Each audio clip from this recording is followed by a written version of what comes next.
This is the Byzantine Coin Podcast, where we celebrate and discuss all things numismatic from the Byzantine era of the Roman Empire. My name is Kyle Bollen, and this is episode 28. Today, we have a very special guest. Sam Cowell is with us. Sam, how are you? Great. Thanks for having me on. Yeah, thanks for coming on. Sam and I did his Drachma and Denari podcast maybe like a week and a half, 2 weeks ago, talking about the upcoming sale at Nomos 38. So Yeah, that was a some of lot of this, fun. yeah, it was. It was a lot of fun. It was a long episode. Thanks for hanging in there and listening to it if you did listen to it, and hopefully we'll be a little bit more concise on this one. Today, so Nomos 38 is it's my collection that is going to be the focus today. I've decided to sell my Byzantine coin collection for a couple of different reasons. I kind of needed to be a little bit more liquid in my life with some things that were going on. And I also felt like I had sort of gone as far as I could go comfortably. There was certain targets I was never going to be able to buy or be competitive on.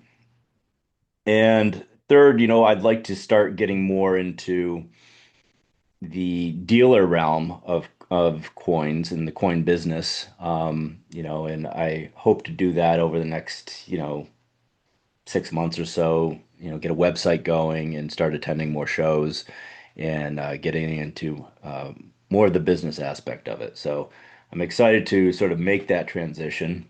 Um, Nomos has been great to work with. They let me collaborate on the sale, and they recently uploaded a number of videos to the coins, which I think really sort of bring out uh, the personality of the coin. So I'm anxious to kind of go through them with you. And Sam, thanks for jumping on. Sam had a wonderful late Byzantine collection. I want to say famous late Byzantine collection, and is the authority, one of the authorities, but I would say the authority in that space. Um, and You're working on your PhD right now, right? Yeah, thanks. Yeah, it's been a lot of fun. I'm currently at the University of Vienna and I just started. But it's been a blast so far and I'm looking forward to seeing the PhD through, hopefully. It's awesome. But I'm yeah, I sure don't think it'll take too long, a couple of years at least, but yeah, it's in the works and yeah, it's been a joy so far. that's really awesome, man. It's so exciting. Um, so what I'm It's going to do wonderful though today, that Nomos, oh, sorry, go ahead. sorry, go ahead. No, go I ahead. was just going to say it's wonderful they've added videos too that for the virtual viewer we can actually see these coins in hand, so to speak. I think that's a really wonderful touch. And especially for gold too, sometimes it's difficult to photograph. So to sort of have those in-hand videos, that's a very nice touch from them.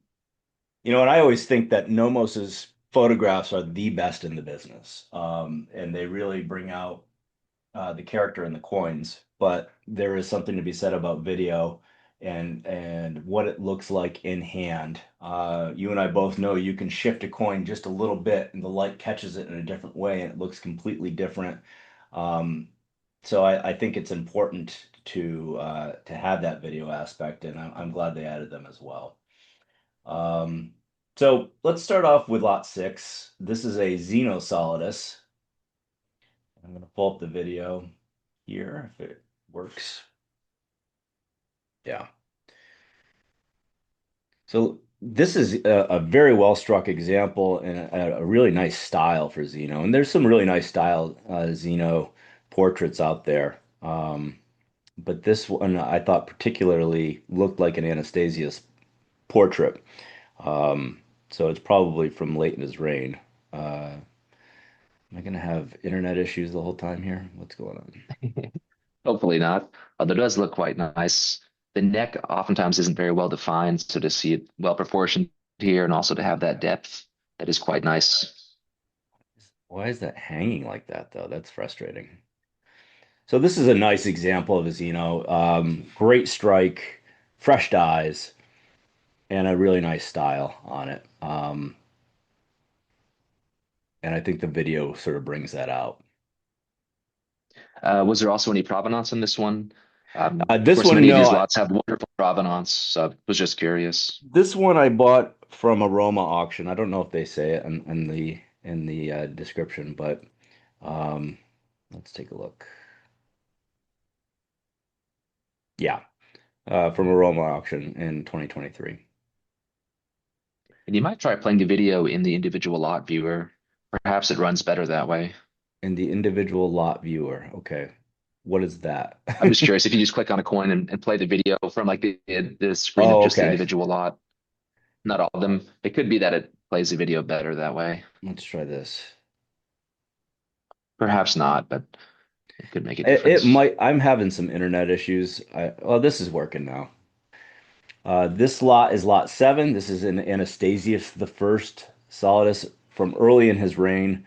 I think it is fine style, and it is a beautiful strike from fresh dies of fine style. And this is hanging again. This is gonna frustrate me a lot. But anyway, and I think the video really shows how beautiful this coin is. Um, Definitely a fresh die, nice strike, good luster, lustrous. but you can't beat that portrait. The some of the portraits of Anastasius is they just as the reign progresses, they go downhill, and you don't get the same kind of quality that you would get.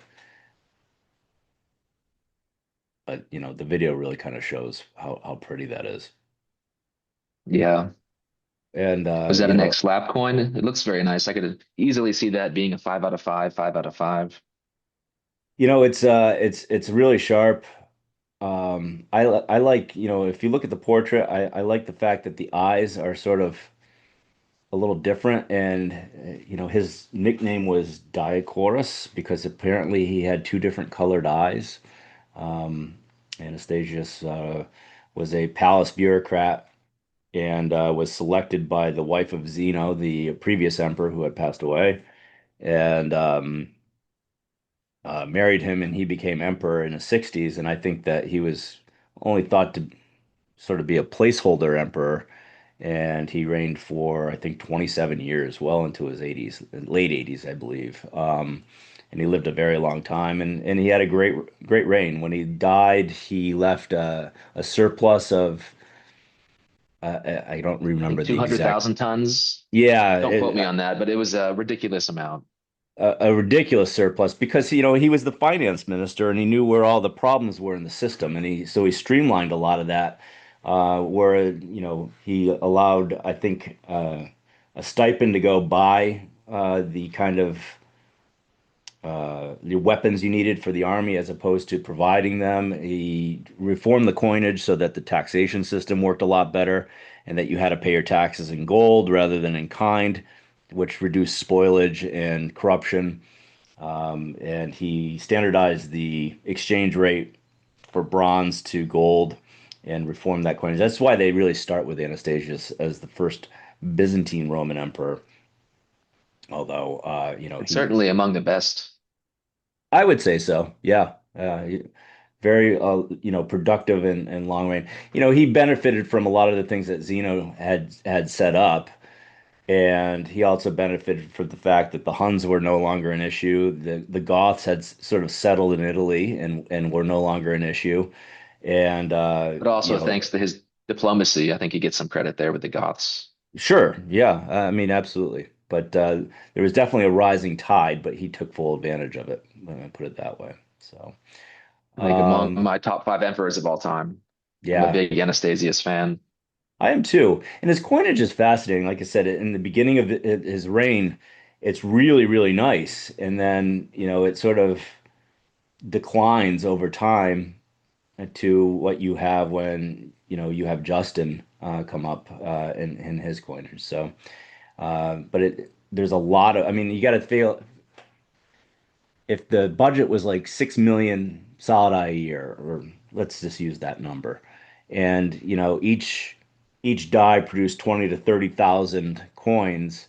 If you extrapolate the math and assume that half of the coins that came in were melted down and turned into Anastasia's coins, I mean, there's a lot of assumptions, but there's probably well over 2,000 different dyes of portraits of Anastasius that were made over the course of his reign. And that's a guess, right? And But not all are equal. no, they're not. But there's just it. I always I'm always fascinated by, these emperors that reigned such a long time, and you have such a diverse portraiture style. Even with like Justinian, same thing, right? So anyway, I got to keep going because I could talk about this all day, and we'll be here, we'll be here until next week. Just like Um, last time. yeah, exactly. Um, this is a another Anastasius. The style is not quite as fine as the previous one that we just looked at, but this has a pedigree to 1957 from the Foreign Ambassador collection in Glendoning's, and is plated in Guy Lacombe's work. So it's a plate Yeah, that's coin pretty from awesome. Lacombe, and it's got a pedigree to 1957 on it. I'll skip the video on this one.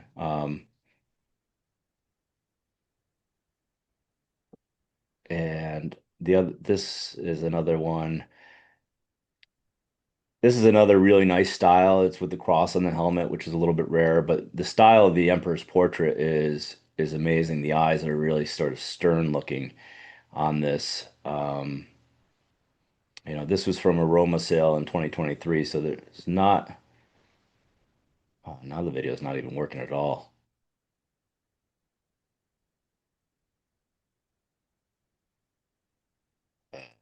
We could turn off video and see if that works. Yeah, maybe we should. That might be using up some bandwidth. Let me try We that. can test that and see if that helps. Let's try it. Okay. As handsome as we are, I think people would rather see the coins. I think so. I think so too. Um, let's try it.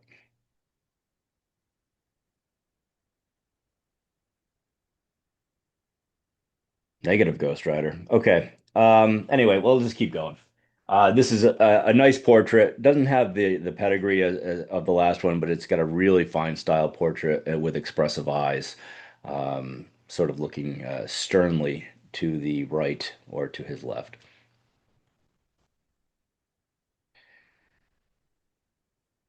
Uh, Another Anastasius. This is the type with the Chi-Rho, the reverse Oh yeah, very Chi-Rho nice. on the staff. This is in high definition. Let's see if the video works for this one.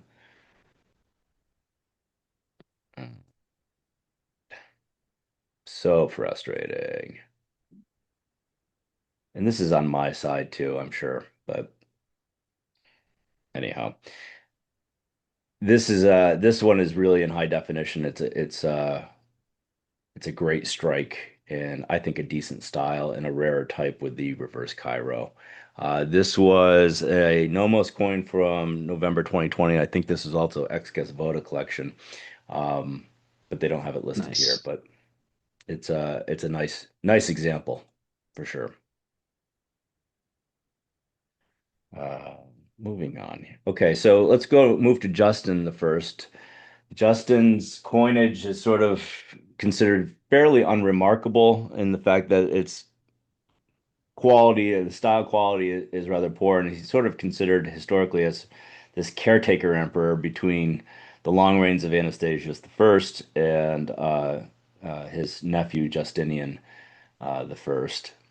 He came to power when Anastasius died. He didn't name any of his heirs, and he had brothers and nephews that could have been emperor, but it was not something that was necessarily passed at that point from family member to family member. There was a number of contenders for the throne, and the story goes Justin was head of the palace guard, and one of the contenders gave him a chest of gold to go buy off people and buy support for this person, and instead he bought support for himself and assumed the throne, and that's how you got Justin the First. I mean, he's sort of the rags to riches story of one of the rags to riches stories of the ancient world. He started as a peasant. His name was, I believe, Thrax, and rose up through the military ranks to eventually be head of the palace guard, and your proximity to power puts you in positions to take power, and he did. So he took power in I believe his early 60s. Um, but Lot 13 is an extraordinary portrait of Justin the First. They call this out with seemingly no parallels. I've never seen another portrait like this, but it's a beautiful portrait, fresh dyes on both sides, great strike. And I'm going to see if the video will work. Yeah, Hey, we look at that. discussed this one as almost being like a pseudo Carthage portrait. Of course, Carthage wasn't in Byzantine hands, but it does remind you of the later style that comes from that mint. Yeah, it's I thought maybe it had a chance to be a barbarous copy from the Ostrogoths, or maybe Thessalonica, but it's not marked as, as a, it doesn't have the traditional Thessalonica markings on the reverse. I've showed it to a number of dealers, and they all agree that it's a unique, fine style die of Justin the First, which this video really brings it out actually, which is nice. Definitely, yeah. And his portraits, like I said, were fairly uh, not that interesting. We'll see another one here that's of a more traditional style. This is like in the beginning of his reign, the first year or so of his reign, because of this reverse style.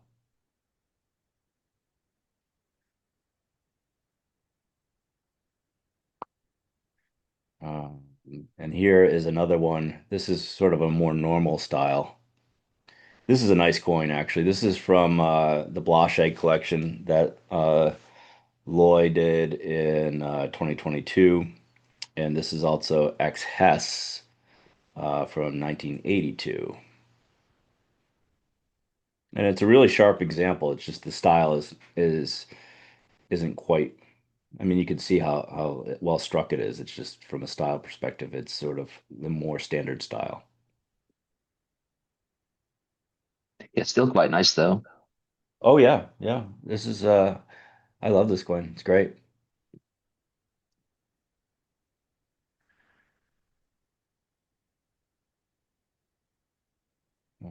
Let's move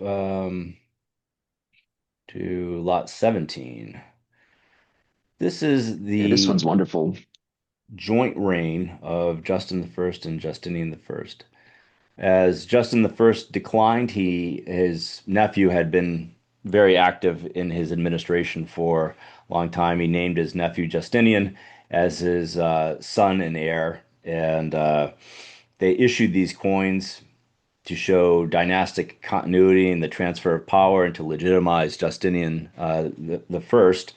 We know they issued these in mass quantities because there's been dye studies that have been done that detail the fact that there's several hundred of these dyes. What happened, we is believed what happened. They were recalled once Justinian the First was really set in power, and they recalled this coinage and brought it in and melted it down. That's why it's so rare now. This is a nice example from the Scheibel collection, and this is also from the William Herbert Hunt collection, arguably the greatest collection of late Roman and Byzantine coins ever put together. Um, so it's a nice example, and it tells a great story about the transition of power and the importance of legitimacy, and that continuity. Anytime that emperors were dying and new emperors were coming on, it was a time of sort of great uncertainty. So this was a coin that was issued to sort of smooth over some of that uncertainty. Do you want to see if the video works? Yeah, let me go back to that. Sorry. It's just such a fun type. Yeah, it certainly encapsulates the late antique age. You see that the emperors were no longer in the principate, but now the dominant, fully robed emperor seated upon a throne. They're both haloed too, wearing the stem of the crown. It's a very fun piece. I think to me, certainly one of the more definitive types of the early Byzantine Empire. Oh, I completely agree. I couldn't get the video to run on that, unfortunately. Um, Lot 18 is Justinian the First. When he first took over, his coins had a traditional three-quarters bust with shield and spear behind the neck, much like Anastasius and Justin before him. That motif started back in Constantius II's time, where that this three-quarter bust military motif uh, started and has been going on since. Let's see if we can get some video. This is very frustrating that I can't get the video to work on this right now. And again, I this is a my issue. This is not a Nomos issue. Ugh. Anyway, and then he changed his style. Like Justinian changed a lot of things. He changed the style of his coins about 3 years in. See, now this is hanging now. Hmm.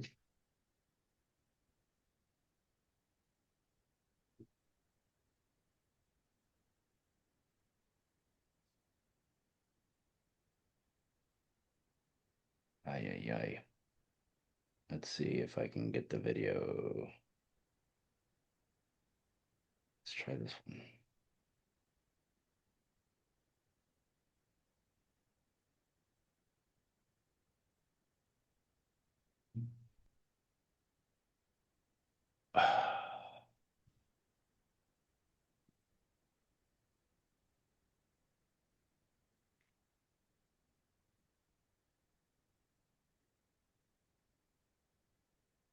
Okay, that video came up. So Perfect. this is where Justinian the First changed his coinage to have a facing bust with a shield holding a globus cruciger, topped with a cross. And you can see this one is I think, a really nice strike and a fairly nice style for the type. Some of his types are not that nice. Yeah, There is certainly some above average there is some style marks wise. on the reverse, but I don't know if you want to call them marks or graffiti on the reverse on either side of the angel, but they're not distracting. But this is a nice coin. And let's see, move to this is a Carthaginian issue, lot 20.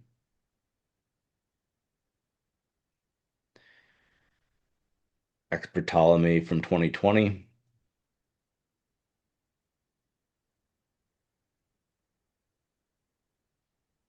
Nice strike, very Carthaginian style on this. They say virtually as struck. I agree with them. This is a really nice example of this type of coin. Yeah, an exemplary example here. This is spectacular. It really comes out in You'd the be video, hard doesn't pressed to it? find a better example of this type. Yeah, the videos do add a lot. Well, I'm hoping that the videos continue to work, or we may have to scrap this. Honestly, maybe I'll have to go back and set up the videos so that they're open and ready to go. Another Yeah, or just maybe even try like cellular service perhaps, as opposed to your home Wi-Fi. Yeah, I might have to. Lot 22. This is a really amazing coin. Um, this is a unique portrait of Justinian the First from Rome. There's only one other that I've seen like that, and that was from a Burke fixed price list from 2019. Burke's coin is also plated in his 100 greatest ancient coins book that he put out, and it's the same exact dies. Uh, I love this coin. I think this coin is gonna be one of the highlights of the sale. Um, Definitely. let's see if I can get the video to go.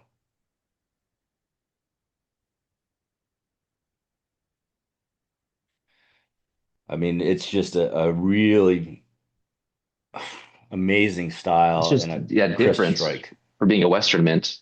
and very interesting because of it. The stemma, the crown is very different. Then you have the pendilia, the ornaments hanging off, also unusually thick.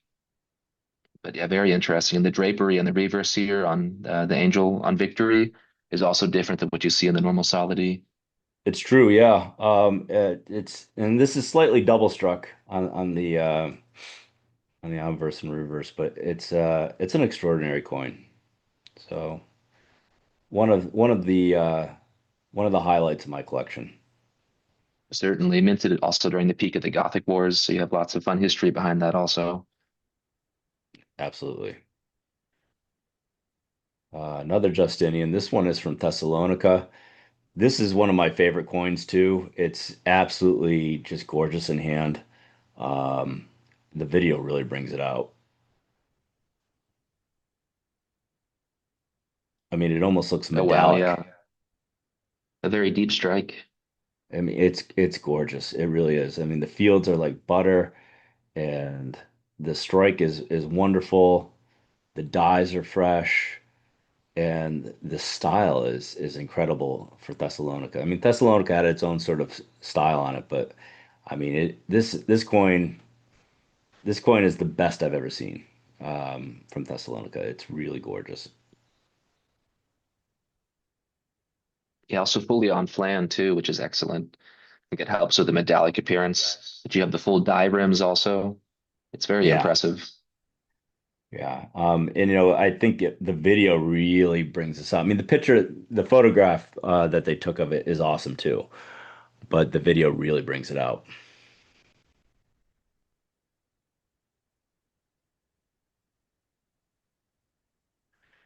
And one more Justinian to look at here. I'll skip over this lightweight Solidus, and we'll look at this Solidus from either Sicily or Ravenna.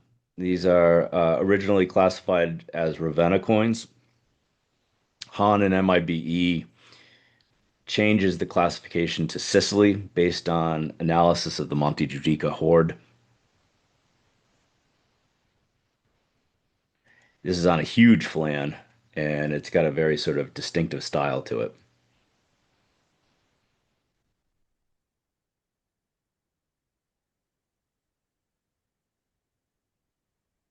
Slight doubling on the reverse.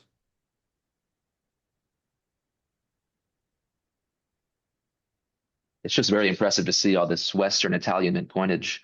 Of course, we're going to see more later in the sale also, but it's yeah, just very nice to see. All right.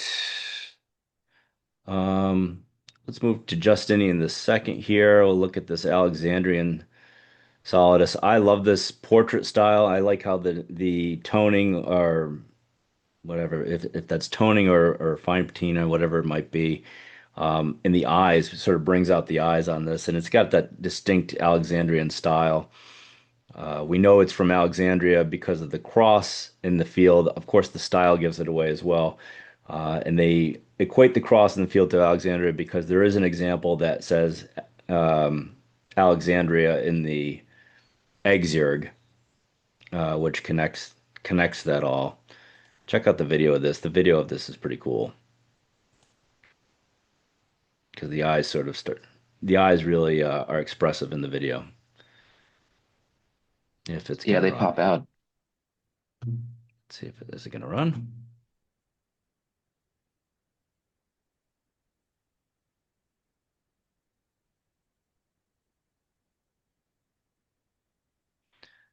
Nice toning on that, nice style, beautiful Alexandrian piece.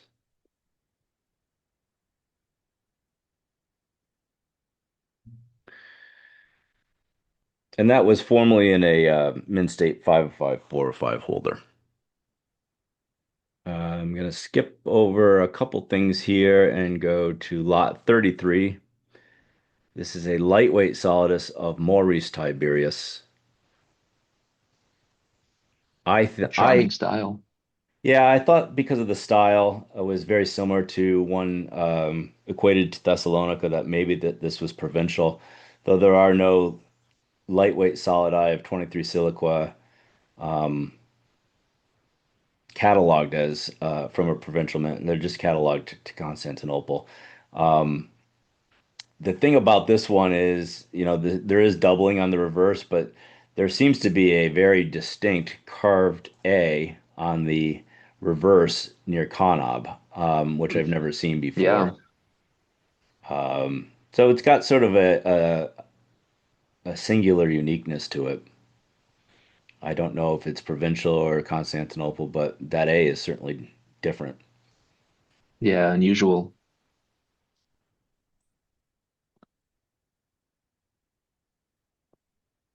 Let's see. Look at lot 36. This is another Maurice Tiberius. This one is also from the Mint of Alexandria. This has provenance to a Cress auction in 1961 and is the plate coin in Hans MIB. That's spectacular to have that. It's a very difficult provenance to find, or at least to have the plates in MIB. Or I think the majority of those they were from institutions, the coins that were plated. Yeah, I mean, it's true. You can find some MIB plate coins, but a lot of them were from institutions for sure.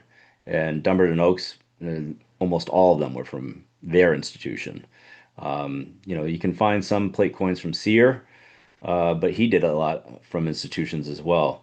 And a lot of the old collections or coins that had old pedigree were bought up in these big collections and then they were donated to museums or became part of the Dumbarton Oaks collection. So you'll look at, we'll see some coins from the Prince Cantacuzene sale.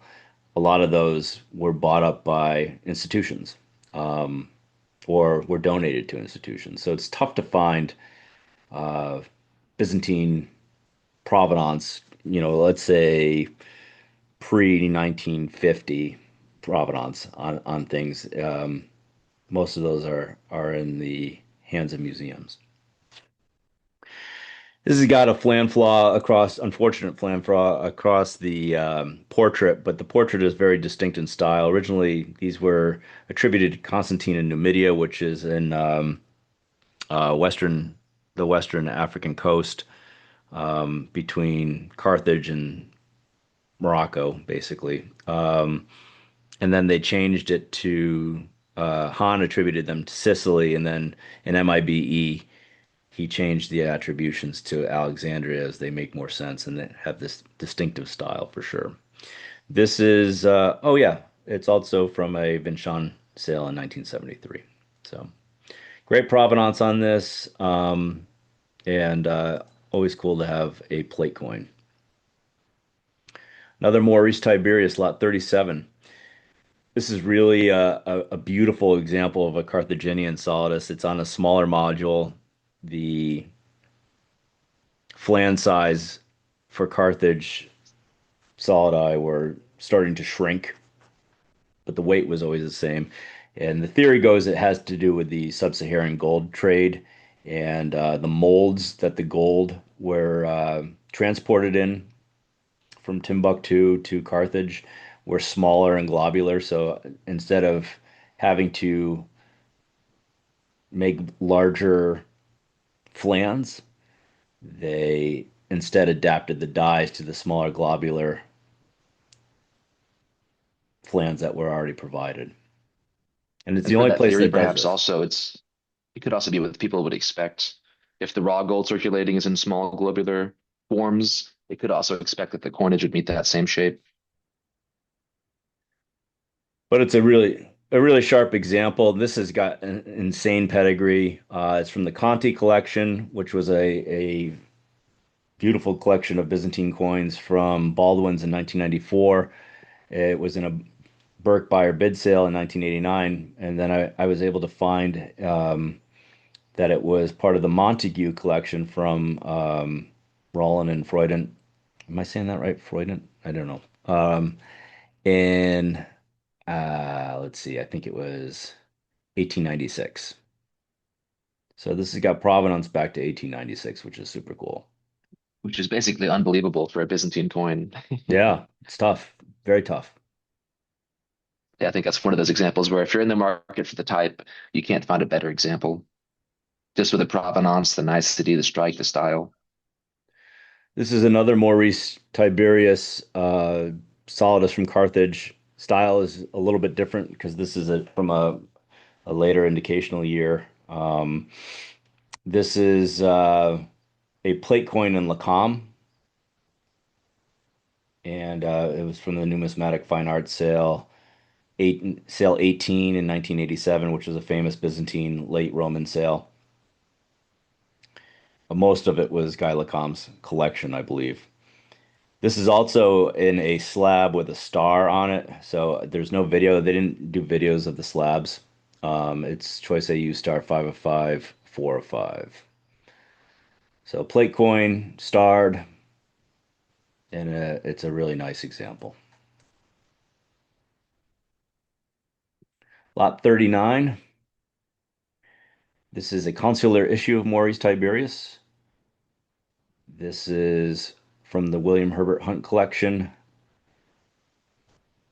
and you can see it's a not it's a full sort of portrait, I guess, not standing, a sitting portrait of the emperor in consular robes. And they believe that these were issued late in his reign to commemorate the marriage of his son. Um, I believe is what the story goes on this, but these are very rare, and this is a really nice strike, and this has got Hunt provenance on it. Yeah, I'm pretty sure too for the later Loros that you see a lot with the emperor, that the predecessor for that is theorized to be the consular garb. So if you look at the obverse here, you kind of do see sort of a proto Loros in that sense, where you kind of have the same sort of silk scarf wrapped around multiple times. And then also with the mappa there, the later Akakia, the scroll rolled up with dust that was held in ceremonies, I think is also tied back to the consular garb. So we do see here, sort of in the late antique consulship, a lot of the predecessors for later Byzantine iconography. So this is a very fun type to sort of capture that in the numismatic medium. Yeah, this is a cool type for sure, and it's. I think that there was some issues of Justin that were similar, but they're essentially there's one or two of them around. These are rare. There's more than two of them around, but these are very rare as well. Um, And with the Hunt provenance too, that's pretty cool. yeah, yeah, I agree. Um, I'll skip over some of these Carthaginian ones and we'll go to this is a Solidus of Focus from Ravenna. Um, this is unrecorded with this Officina combination, or I believe the portraiture for it as well. But this is a really nice example of an unrecorded type of Solidus of Focus from Ravenna. And the video is hanging again. And you can tell immediately just the general style and the fabric of the coin. It's not really Constantinopolitan in origin. The That its provincial unbar is apparent. the unbarred A's give it away as so if we look at the legend, the A's are unbarred and they're unbarred Hmm. on the reverse as well. That angel style or winged victory style is also indicative of Ravenna as well. So Yeah, iota gamma is also interesting. I don't know if that's tied to Ravenna somehow. I mean, typically a little bit later in the coinage, but yeah, that is an unusual mark there. yeah, I A thought that signal it at the was end. an indicational year, so it'd be indicational year 13. They seem to think that because of the portrait style and the way the pendula hangs down, that is an early portrait style, and that they have a die engraving error here on the reverse, that it's actually year 3. Um, it also, there's the possibility it could be a mule with an early portrait die and a later indicational year reverse die. But regardless, it is probably unique and it's unpublished. It's an exceptional coin.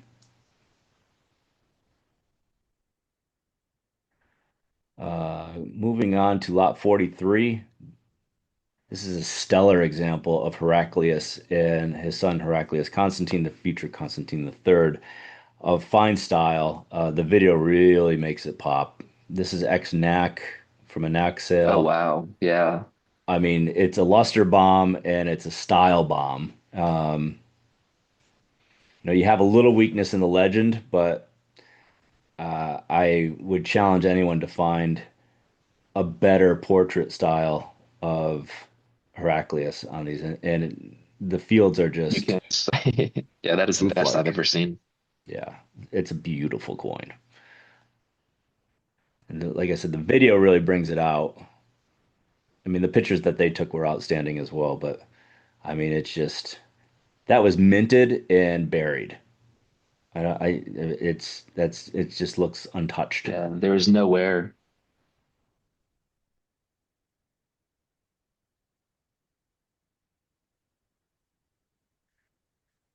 And as I said, that was from a knack sale. I can't remember when, 2016, I think, or something like that. I'm gonna skip through a few of these. And we'll go to well, okay. Lot 48, this is the three emperor type of Heraclius, his son Constantine III, and his youngest son Heraclonus, that he had with his second wife, his niece, Martina. This is a nice example, lustrous, well struck. This is from a mint state 5 of 5, 4 of 5 holder, but you can see it's got just great surfaces, lots of luster, and a nice strike on it. And it's a version with the young Heraclonus on it with the cross over the top of his head. And then we can look at as he got older, they sort of put him on a same level with his brother Constantine III. This is lot 49. This is a remarkable coin of really insane style. We'll get the video going. This Oh is wow, yeah. This is ex Rado from 1930, so it's from the famous Rado sale, where they believe that he had bought the collection of the Trevosios that had been formed since the 19th century and sold it off. I mean, the size of this sale, this was and still is in many respects considered a reference work. So a lot of times you'll see auction houses referencing Rado. This is the auction that they're referencing, the 1930 sale. This was also his son had continued the auction house and auctioned. It was from the collection of Dr. Giorgi from 1955. That's from a Mario Rado sale, but just an incredible coin, incredible strike, incredible style, and incredible pedigree. Medallic. Yeah, it's spectacular. Really is beautiful. You know, and the thing is, I watch these videos and I'm like, ooh, I'm gonna miss these coins. They are Yeah. they really bring out how awesome they are. But again, just another example of a coin that you can't find in better style, better shape, or with better provenance. I mean, if you're looking for that coin, it's just the best out there in pretty much every aspect. There's a run of Constance the Seconds that I have here that I think are really nice. This is one of his younger portraits when he had just a short beard, but it's a really sharp coin, big flan, nice style, good Yeah, luster the on it. chlamys is very clear. Also, the Yeah, regalia he's wearing, it's yeah, well engraved. well-centered example. And then another example, this is a rare Officina, and it's the same early style with the short beard, but this is a nice portrait. With the theta and cross. Yeah. Is it lightweight? That is kind of unusual with the cross there. This is a full weight Solidus. Any idea of why? I mean, is this a provincial mint? The style looks normal. No, Yeah, that is unusual. they, it was a control mark combination that happened for whatever reason that's lost to us, but they don't show up very often. But I Um, guess, is this unpublished with the Officina? I see there they mentioned Dumbarton Oak 17, MIB 21. yeah, I think it is published, but I don't think you see them very often. Um, Yeah, that's a cool type. and then this is a later type where his beard has obviously gotten longer. This coin is ex Hunt collection as well as ex Peter Protonotarios. Notarios. probably mispronouncing that, but he had a famous Byzantine collection. Protonotarios. Yeah, he's very well known. He's a well-known scholar and collector.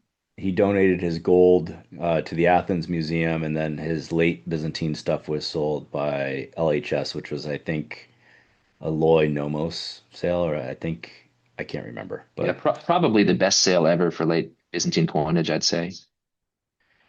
um, That one, it's he's very well-known collection. I like We're the lucky video on this one this. escaped, that Go it ahead, wasn't sir. donated.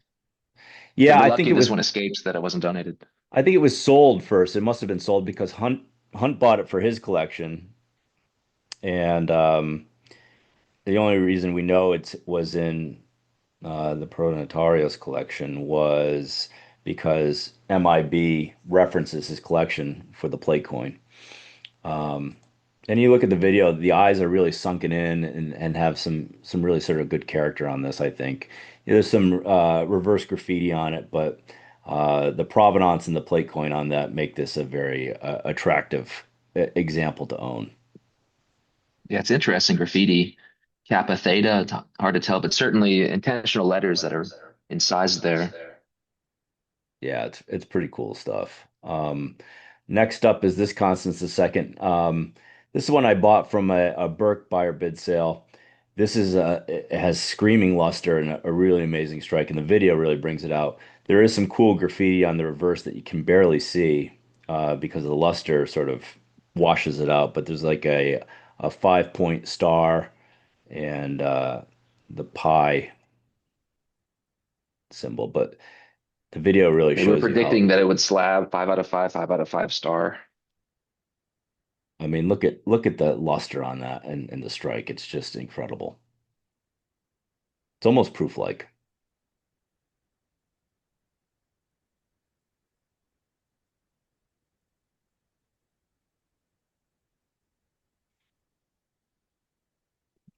Yeah, that's And wonderful. and then finally for Constance II, we have his last issue. This was the four emperor type. You have Constance II on the obverse, and on the reverse you have his son Constantine IV and his two brothers Heraclius and Tiberius, both all three co-emperors at the time. These were issued late in his reign, had a very limited run. They are rare, so they don't come up as often. This has got incredible provenance to, let's see, the collection of Reverend William Lewis Gantz from 1941, Glendinning sale in 1941, and also from the collection of Prince Michael Cantacuzene, Count Speransky, uh, a collection that was formed by his ancestors in the 1600s and was auctioned off by Glendinning in 1922. Uh, Michael Cantacuzene, he was a Russian diplomat and general. He was a count and a prince. Prince was basically a level of peerage, like a duke, I think, in Russian peerage. Um, he met the granddaughter of Ulysses S. Grant when he was a diplomat, and they got married.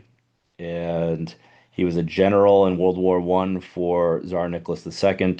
When the Bolsheviks took over, he fled with whatever portable wealth he had, including his ancestors' Byzantine coin collection, and then as a refugee, auctioned it off to raise money. He ended up settling in Sarasota, Florida, and the Cantacuzene family claims descent from Byzantine Emperor. Was it? Oh God, I can't believe I can't remember here. Hold on, what is it? John, John the Sixth, right? yes. Cantacuzenos. Um, so this is a descendant from an an imperial family. Their descendants collecting Byzantine coinage. They sold the coins in 1922 at Glendinnings's, and only 50 of the roughly 250 coins that were in the collection were plated. So it's very rare to get one. If you can find one, I would, as a Byzantine collector, this was sort of a holy grail coin for me from a provenance standpoint. Yeah, it's a Byzantine coin with Byzantine provenance. It's hard to beat. And of course, the Cantacuzene family, they were not only emperors, but even before that, a couple centuries, they were part of the nobility. So they played a prominent role for many centuries in the empire. And then, of course, later on in Russia and beyond. Yeah, very prominent family. Very prominent family. And this is a nice example too. It's not like, this is a junky example. This is a really sharp, nice example. with a killer mustache. Yeah, for sure. Moving on to lot 57. This is one of my favorite coins. This is a Constantine IV Solidus from Syracuse, featuring his brothers Heraclius and Tiberius on the reverse. They only made this bust style for the beginning of his reign, and this is a remarkable strike and a remarkable style. Um, From Syracuse, right? yeah, but it's just it's a high definition, fascinating stuff. Look at that, and this is a beautiful coin. I found provenance to a Hess Luzerne sale in 1937 for this, and this is also plated in Hans MIB, and it was the collection of Dr. Aldebert Balvin, which I believe he was an Austrian dentist, but he had a tremendous Byzantine coin collection that Han cites quite often in his work. And he was based where you are right now in Vienna. So, Yeah, Han is still here, I'm pretty sure. I need to actually email him and see if I can't get a coffee sometime, but I think he's retired now and decently old, but of course still very knowledgeable. yeah, I mean, smartest guy. I mean, he really did a lot for moving Byzantine coinage forward, and his scholarly work is unparalleled. It's really outstanding.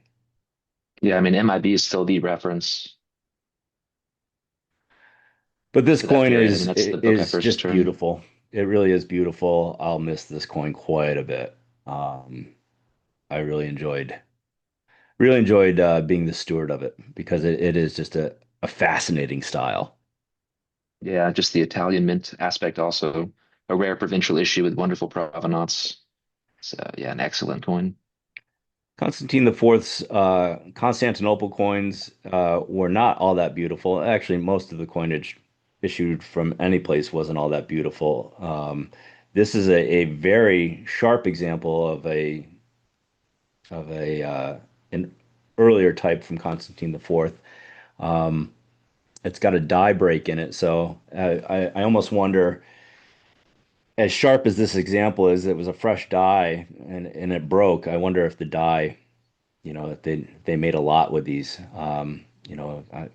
They continued to make coins after the die break on it, but it's a really sharp example of this type, a rare Officina type. This was in a mint state 5 of 5, 4 of 5 holder. Beautiful coin. And here we have a provincial Constantine IV coin, again from earlier in his reign because his brothers are still on the reverse. This is an unrecorded type because there are no dots after the legend on the reverse. This is a Ravenna, a really nice example of a Ravenna coin, and An unpublished. extremely rare mint for Yeah. this period. I mean, Syracuse is rare enough, but Ravenna, mainland Italy, they're very difficult to find. And I mentioned on your podcast my long odyssey that it took me to acquire this. I had originally tried to buy it from a dealer at my first New York International sale, and he quoted me a figure, and I didn't have the cash, and I had to go sell some stuff to raise the cash. And I went to go buy the coin and pay him, and he said no. He quoted me the figure in euros, and I was extremely frustrated, and I walked away, and I kicked myself for walking away.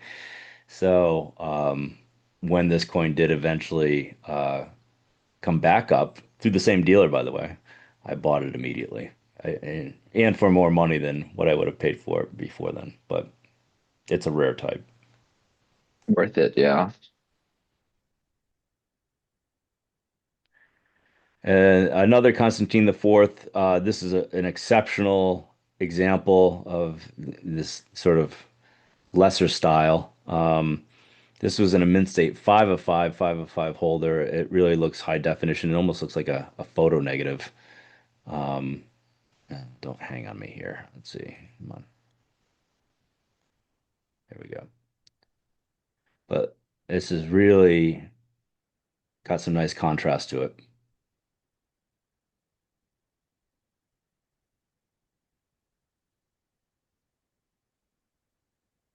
Yeah, it's very sharp. And then lot Any provenance on 61. that? Hmm. I'm sorry, go ahead. So any provenance on that one that we just saw? Yes, let's go back to that previous lot. That was X Bridge Collection, or no? Let me see. No, it was X Jonathan Kern from 2014 in the Heritage sale where he sold his collection, and it was X PJ Donald. That's what it was. Nice. And he was a very prominent Byzantine numismatist that worked for Baldwin's Yeah, for quite that's a a while. great provenance to have. Lot 61, this is my favorite coin. This is an exceptionally fine style type of Constantine IV. In 681, he deposed his brothers, and the brothers are taken off the coinage, and they're never really heard from historically again, in favor of his son Justinian II as his heir. At the same time, they hired some really exceptional die engravers that were coming up with exceptionally fine style portraits of Constantine IV, and you'll see that continue on through Justinian II and the portraits of Christ that come out, as well as some of the portraits that come out in the anarchy that follows. Um, I've only seen two others of these. One's in the Dumbarton Oaks Museum. The other one was from a knack sale in the early 90s. This is from a Gemini sale, which is Burke in 2011. What's funny is he actually said in that sale that this could be classified as a Western type at some point, but more research is needed. I think that this is Constantinople, and I would go with that simply because the reverse is a very standard Constantinople reverse. Um, but the style is incredible on this. This is an incredible coin in hand. Let's see. This is the type of coin where the light catches it in one way and it looks completely different. It's almost a very unique fine style coin.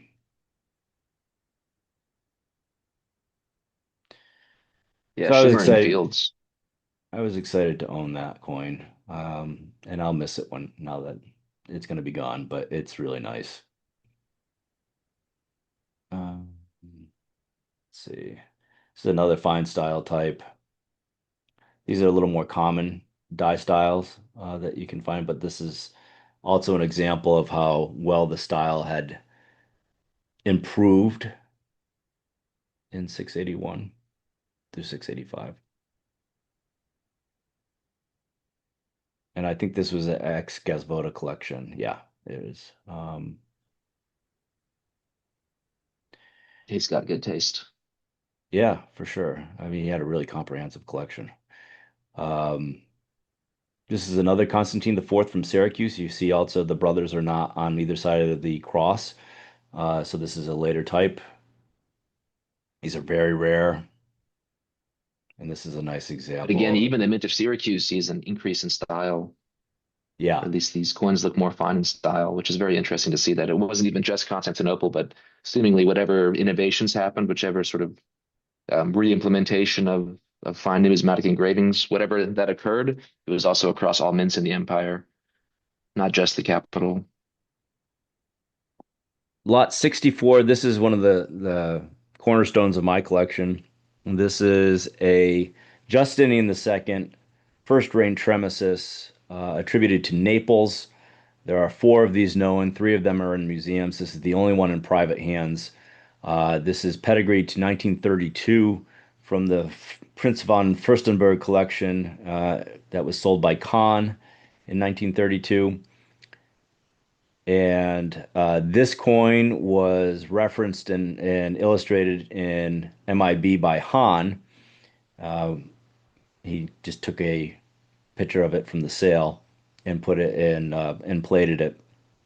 First time this type has come to auction in what, 94 years. Um, and it's the only one in private hands. Super cool provenance, super cool story on this. Very, I mean, uniquely rare. And like I said, this is one of the cornerstones of my collection. It's really an outstanding Definitely. coin. Here, play the video. That's one I'd like to see in hand.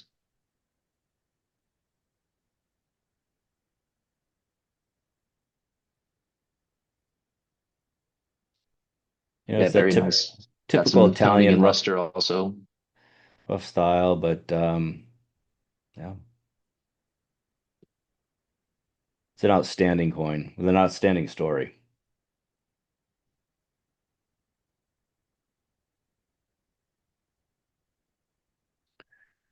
Lot 65, this is Justinian II, first reign, early portrait, really sharp, fine style portrait.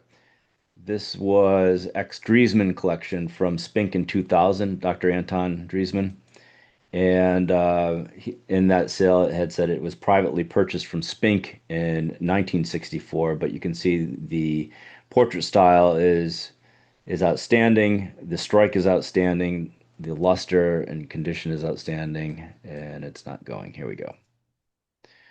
Um, and these are rare. These early portraits without the beards are very rare. You don't see them that often, and this has got outstanding pedigree to one of the great collections that was put together, as well as a pre-1970 purchase.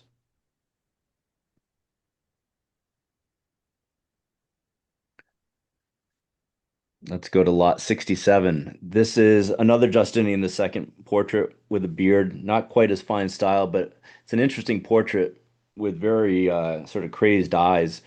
I had always I sort of likened the portrait to Zoolander and how he would pose sucking in his cheeks with the eyes open like that. And they actually put it in there, which I thought was kind of funny that they called it the Zoolander pose.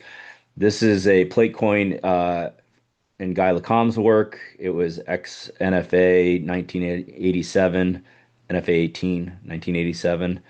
Um, and it was from a Hess sale in 1971 from the collector was, I believe, Jules Desnieux, and he died in 1962. So it's got great pedigree. The video really shows how the eyes are pretty crazy on this. I mean, they just sort of pop. Oh wow, yeah. It's a very intense stare. Yeah, but it's a nice, really nice example. It's got great pedigree. It's plated by Lacombe,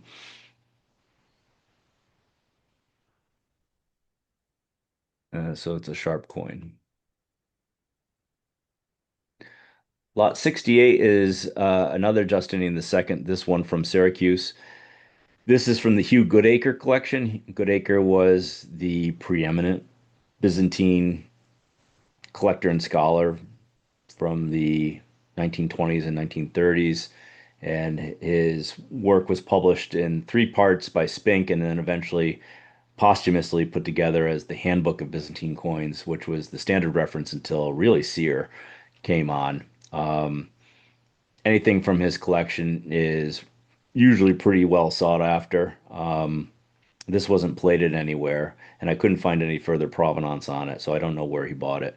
When he passed away in 1952, his entire bronze collection, I believe, well, most of his bronze was sold to the British Museum, and his gold collection was put on display by his heirs at the Ashmolean Museum in Oxford until 1986 when it was sold by Christie's.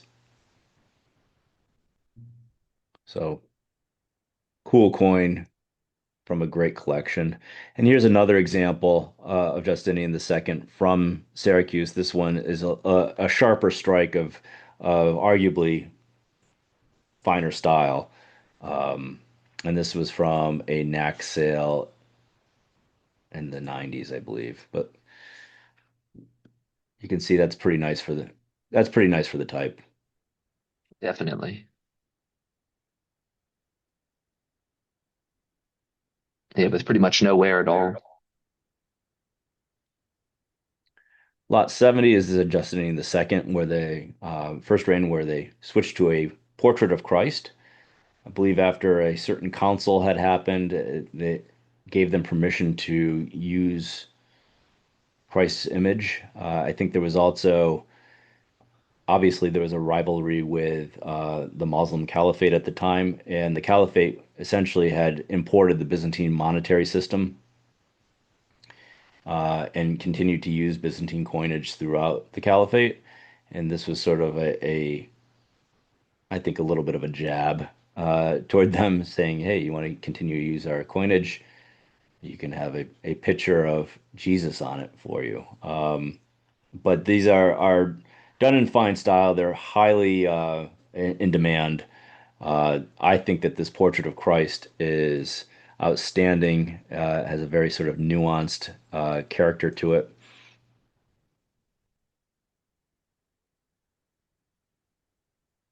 And the video shows it off pretty well too. Yeah, wonderful style on that. Definitely a key type of the whole Byzantine series.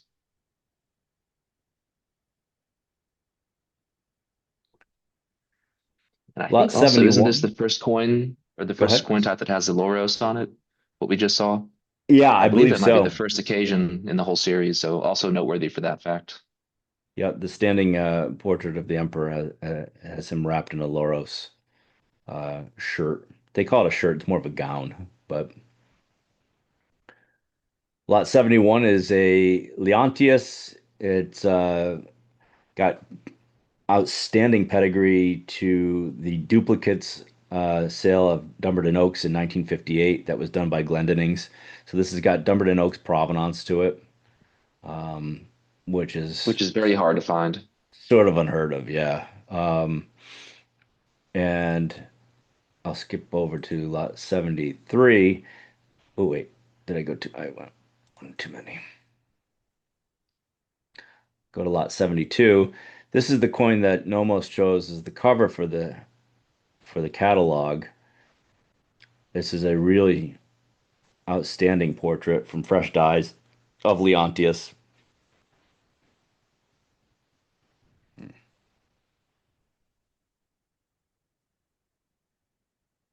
But it's a beautiful example. This was in a Mint State 505, 405 holder. I think there's a photo cert with this. But look at that That is strike. wonderful. Really is great. Yeah, deep strike and well toned. And then there's another one of Leontius again. Nice portrait on this. I mean, this one really jumps out at you too. This is lot 73.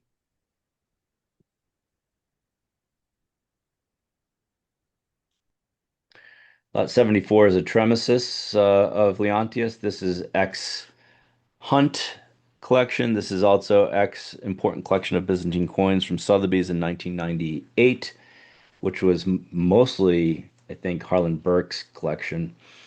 And this was also from the collection of Martin Armstrong, CNG 2012 or 1999, sorry. So it's got a lot of cool provenance to it. And I always like the fact that the nose is sort of slit on this a little bit. Um, Leontius, when he was overthrown, his nose was slit and he was put into a monastery. And then when Justinian II came back, he pulled him out of the monastery and cut off his head. Lot 75. This is a Tiberius III Apsimar solidus and arguably the finest style type of his. It's a really sharp strike, nice style. This is from the European Ambassador collection formed in the 1950s and 1960s. So it's got some good provenance to it as well. And it's really a sharp type on that. Lot 77 is another example of Tiberius III. This one has got tremendous provenance to um, a from the Bemet sale in Neville Arts Classica 8 in 1924. It was acquired from that sale by Wyatt Raymond, who was a a New York City coin dealer, and then sold to the Garretts, who owned the B&O Railroad of Monopoly fame. And they put together one of probably the greatest coin collection ever assembled of U.S. world coins and ancient coins. And then the Garrett family donated them to Johns Hopkins University, where they were on display until 1984 when Bankloy and NFA auctioned these coins off for Johns Hopkins University. And then when I acquired it, it was from the collection of a British general, A.W. Lyons. So cool provenance on this coin for sure.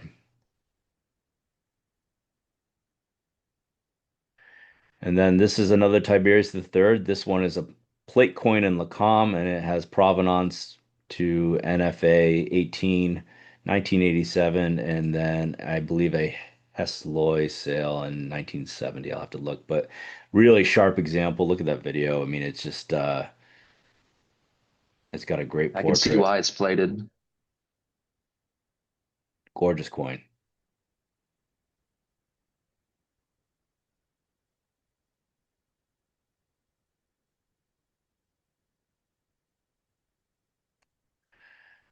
I'm sorry, it was an M&M sale from 1970, not Hesloy. So there you go. Lot 79, another Tiberius III. This was a an interesting style type because the eyes are looking in the opposite direction than every other of his coins portraits are. It also has sort of a more cherubim-like portrait. And my guess is that this came either at the extreme beginning of his reign or the extreme end of his reign because the style is so different than anything else that was issued. Yeah, even the hand is very clearly defined, which often isn't the case. And this is from a Burke buyer bid sale in 1992. It's got a little bit of provenance to it, but it's a rare portrait type for sure. And lot 80 is an exceptionally rare lightweight solidus of Tiberius III. Sear has this listed as unique. I know of three others. One's in Dumbarton Oaks, and then two others have come to market. And, these are exceptionally rare, probably the final emission of a lightweight solidus from Constantinople. And you just you can't find these anywhere. And lot 81 is another Tiberius III. We got a lot of Tiberius IIIs. This is from Naples. This is the Naples Mint. It's in that distinctive Italian style. Um, this is from let's see, the Muller collection from Syncona 3 in 2011. Also, it's X Triton 3, CNG Triton 3 in 1999. And it's a really nice Yeah, this example. is I love this coin. perhaps my favorite coin of the whole sale. This or the Tremesis you had from Naples also, the Justinian II first reign.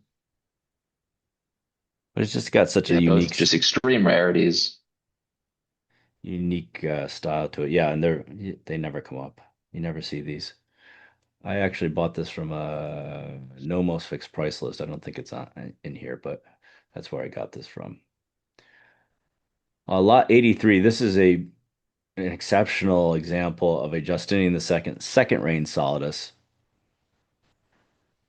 This has pedigree to the Levy collection, Numismatic Arts Classica, 1925. And it also was part of the Dumbarton Oaks duplicate sale in 1958 at Glendining's. Um, just I can't say enough nice things about this coin. This is an outstanding example of this type. The fields are amazing, almost proof-like, sharp strike, fascinating Christ portrait. Yeah, certainly a very different school of iconography than what you see in his first reign. Yeah, absolutely. Very true. So this, I think, is one of the cornerstones of the collection. It's really fabulous. Moving on to lot 85, this is a Philippicus solidus, a tremendously nice style portrait, sharp strike,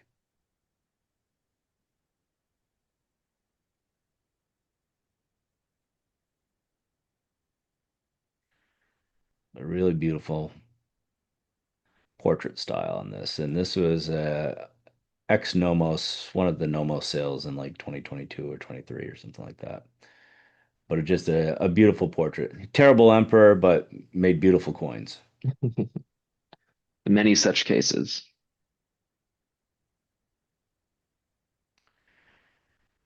Lot 88 is another Philippicus solidus. This is has provenance to William Herbert Hunt collection in Sotheby's 1990. He won, and it's also ex NFA sale number one, which was the Santa Barbara Museum of Art sale. So this has got really cool provenance to it, and it's got a really outstanding sort of portrait and portrait style, and a great pedigree.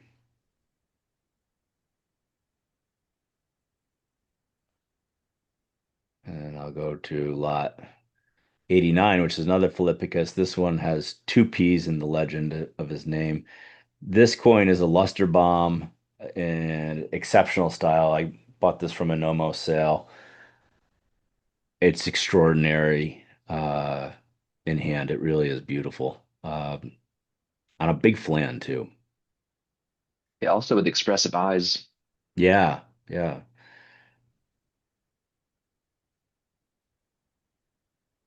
You know, what's amazing is, the variety of portrait styles. I mean, Philippicus really reigned for like what, 16 months, 17 months, not very long. And there's a large variety of portrait styles, and they're all really done in fine style. Lot 90 is Anastasius the Second. Nice example. Sharp, sharp strike, fresh dyes. Gives it a real high definition look to it.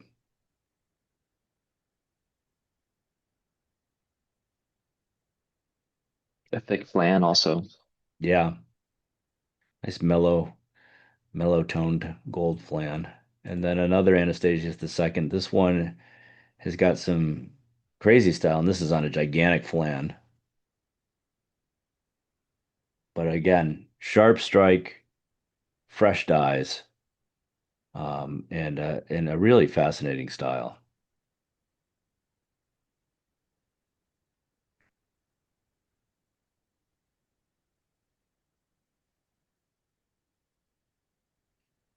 Lot 93, this is a Theodosius the Third solidus.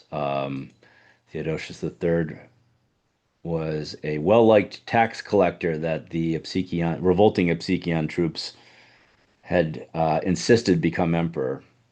I don't agree with that story. I believe that he was probably the son of Tiberius the Third that the Obsequians found and made to become emperor for legitimacy reasons. And eventually, after he was deposed by Leo the Third, he became Bishop of Ephesus. And Tiberius the Third's son also became Bishop of Ephesus. So it sort of ties back to being the same person. This is a really remarkable example. Full legends, really sharp portrait. I mean, the full Clean legends is fields amazing. also. Yeah, great fields. This is a remarkable coin. The Officina is very rare as well. Few only knew of one with the Officina. I'm going to call it H. I'm not sure. I'm sure it's probably not wasn't called H, but it looks like an H to me. And the only other one that he knew of was in the Istanbul Museum. I feel like a few others have come to market since then, but Yeah, rare you gotta Officina. probably. Lot 96. This is a Leo the Third early portrait style. He had a really nice portrait style. This is sort of pre-iconoclasm. He still had a cross on the back, but a sharp and rare portrait. of Leo the Third. Little graffiti in the field on the reverse, but other than that, it's a really nice coin. I don't even know if that's graffiti, just marks. Yeah, difficult to say. In lot 97, this is Leo the Third and his son Constantine the Fifth, the young Constantine the Fifth. This has pedigree to a Cress auction in 1961, I think. So it's got a pre-1970 pedigree, which is cool.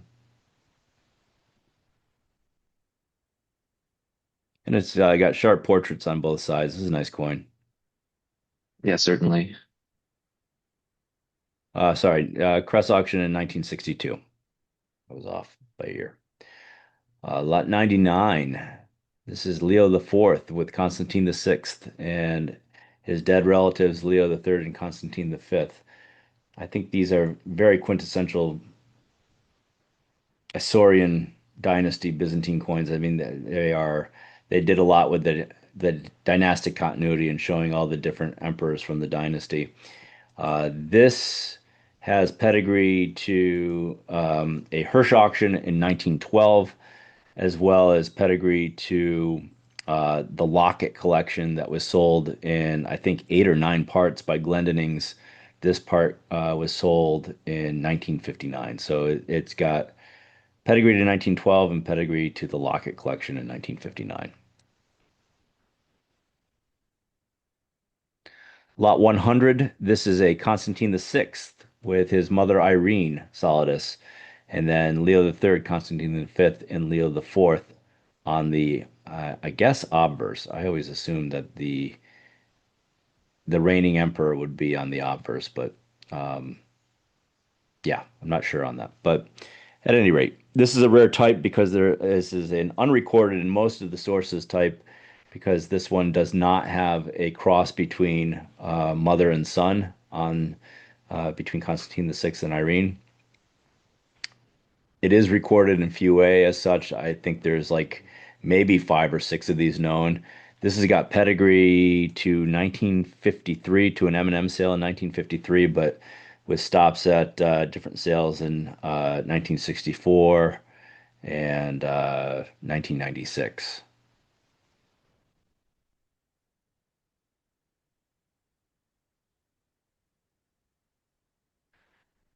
And let's see, Lot 101. This is another Constantine the Sixth with his mother Irene Solidus.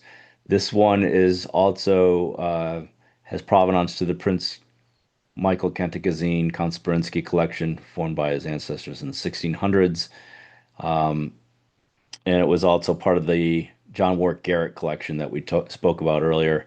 That was donated to Johns Hopkins University and then sold in 1984. Outstanding pedigree, an amazing coin. Yeah, also very nice style. I mean, the reverse is slightly double struck, but still great details all around. Um, I'm gonna skip down to just try to keep things moving. Um, this is Leo the Armenian, Leo the Fifth with his son Constantine. This is from a knack sale in 2012. Leo the Fifth came to power after Nicephorus's defeat and execution at Pliska by the Bulgarians. Everything was a mess. Michael Rangavi took over. He was terrible. And Leo, the Armenian, was one of the generals for Nicephorus. And he took over and he had a pretty successful reign. And another general, Michael the Amorian, he thought he was plotting against him and was about to have him executed. And he was going to have him executed by supposedly chaining him to a gorilla and throwing him in the palace furnaces. At the behest of Leo V's wife, she said, "You can't execute him on Christmas, wait a day." And Leo V agreed. And Michael's co-conspirators set him free. They tracked Leo V down and killed him at church. And Michael the second, the Amorian, was made emperor was acclaimed emperor while still having chains around his ankles because they didn't have the key for the chains. So Leo the Fifth, a little act of mercy there, a slight, very slight act of mercy, got him and his whole family killed. A lesson learned. That's right. Play the Game of Thrones. It's for keeps, right? I don't know. It's some crazy history for sure. Lot 105, this is a Michael the Amorian, Michael the Second Solidus. This is early in his reign where it was portraits of uh, dual portraits of Michael before he associated his son with Theophilus with the throne. Um, these are exceptionally rare. These are one of the great rarities of the Byzantine series. This is also X Driesman collection from 2000. It was featured on the front cover of the sale. And I think that there's probably, yeah, there's only 9 examples known. So, and 5 in private hands, including this one. So this is one of the cornerstones of the collection for sure. It's a very rare type. And especially if you go for such an expensive type, it's nice to have that provenance. Yeah, yeah, I agree. And it was on the front cover of the sale too, which is super cool, I think. And the Driesman sale was one of the famous Byzantine. Well, I mean, his whole collection, he had an entire collection of different coins, but his Byzantine was very comprehensive. Lot 106, this is Theophilus early in his reign when it was just him on the coin. Sorry, I haven't done a video in a while. That is so sharp. That's a spectacular example. Buttery Eh, fresh, also those surfaces.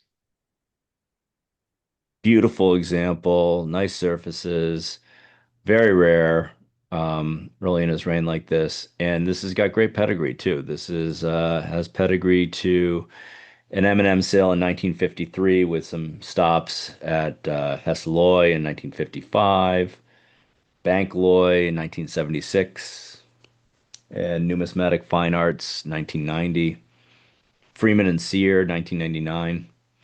So we've got a lot of provenance history on this coin, and it's a remarkable coin. Lot 108 is another Theophilus Solidus, this one with um, his sons on the reverse. This was in a mint state 5 of 5, 4 of 5 holder.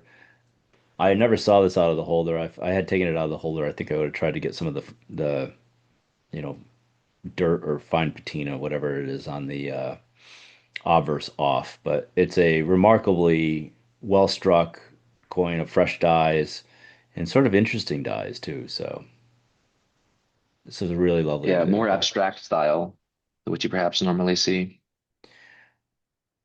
110, lot 110. This is Basil the First, the Macedonian, with Constantine and Eudokia on the reverse. These are exceptionally rare. They didn't issue them long. I don't remember how many of them, but there's only a handful of these known. This is from a Yeah, quite rare. Bank Loy sale in 1990,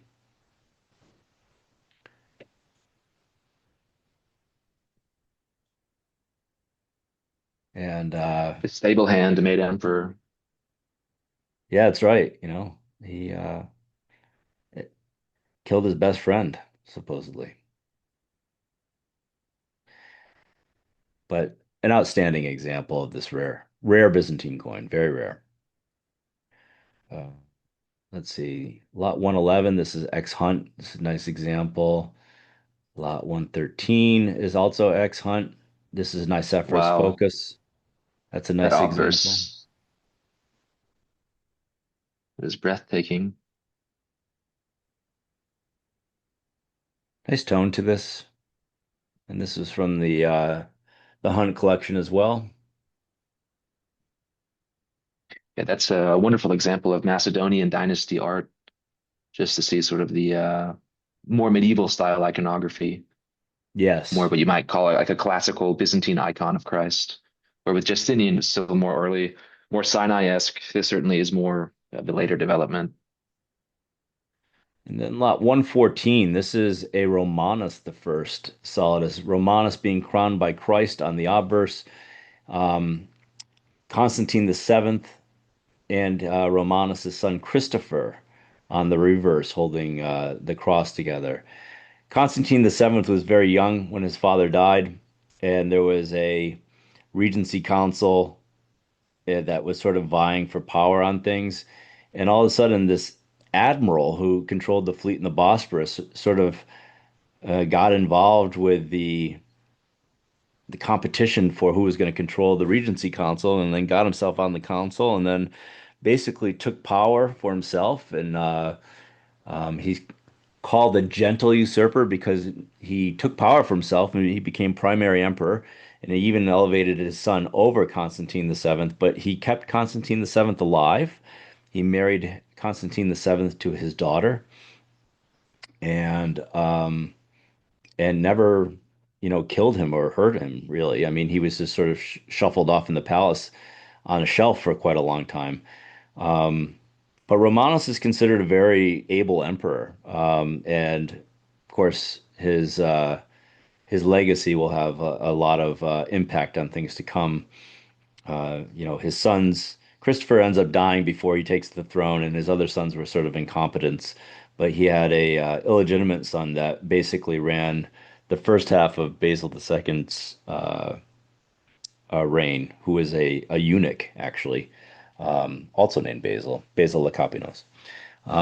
Anyway, this is a an exceptionally rare coin, a rare type. This is a plate coin in Lacam, so it's from the Numismatic Fine Arts sale 18 in 1987, and it's part of Guy Lacam's collection. So very Gonna rare play the and video on that one. exceptional pedigree, sure, yeah. Yeah, it's fun too with the Loros sort of being backwards. Normally you have the side that drapes over the arm reversed, so it's unusual here to see that. It's a sharp strike. But yeah, a wonderful depiction of Christ.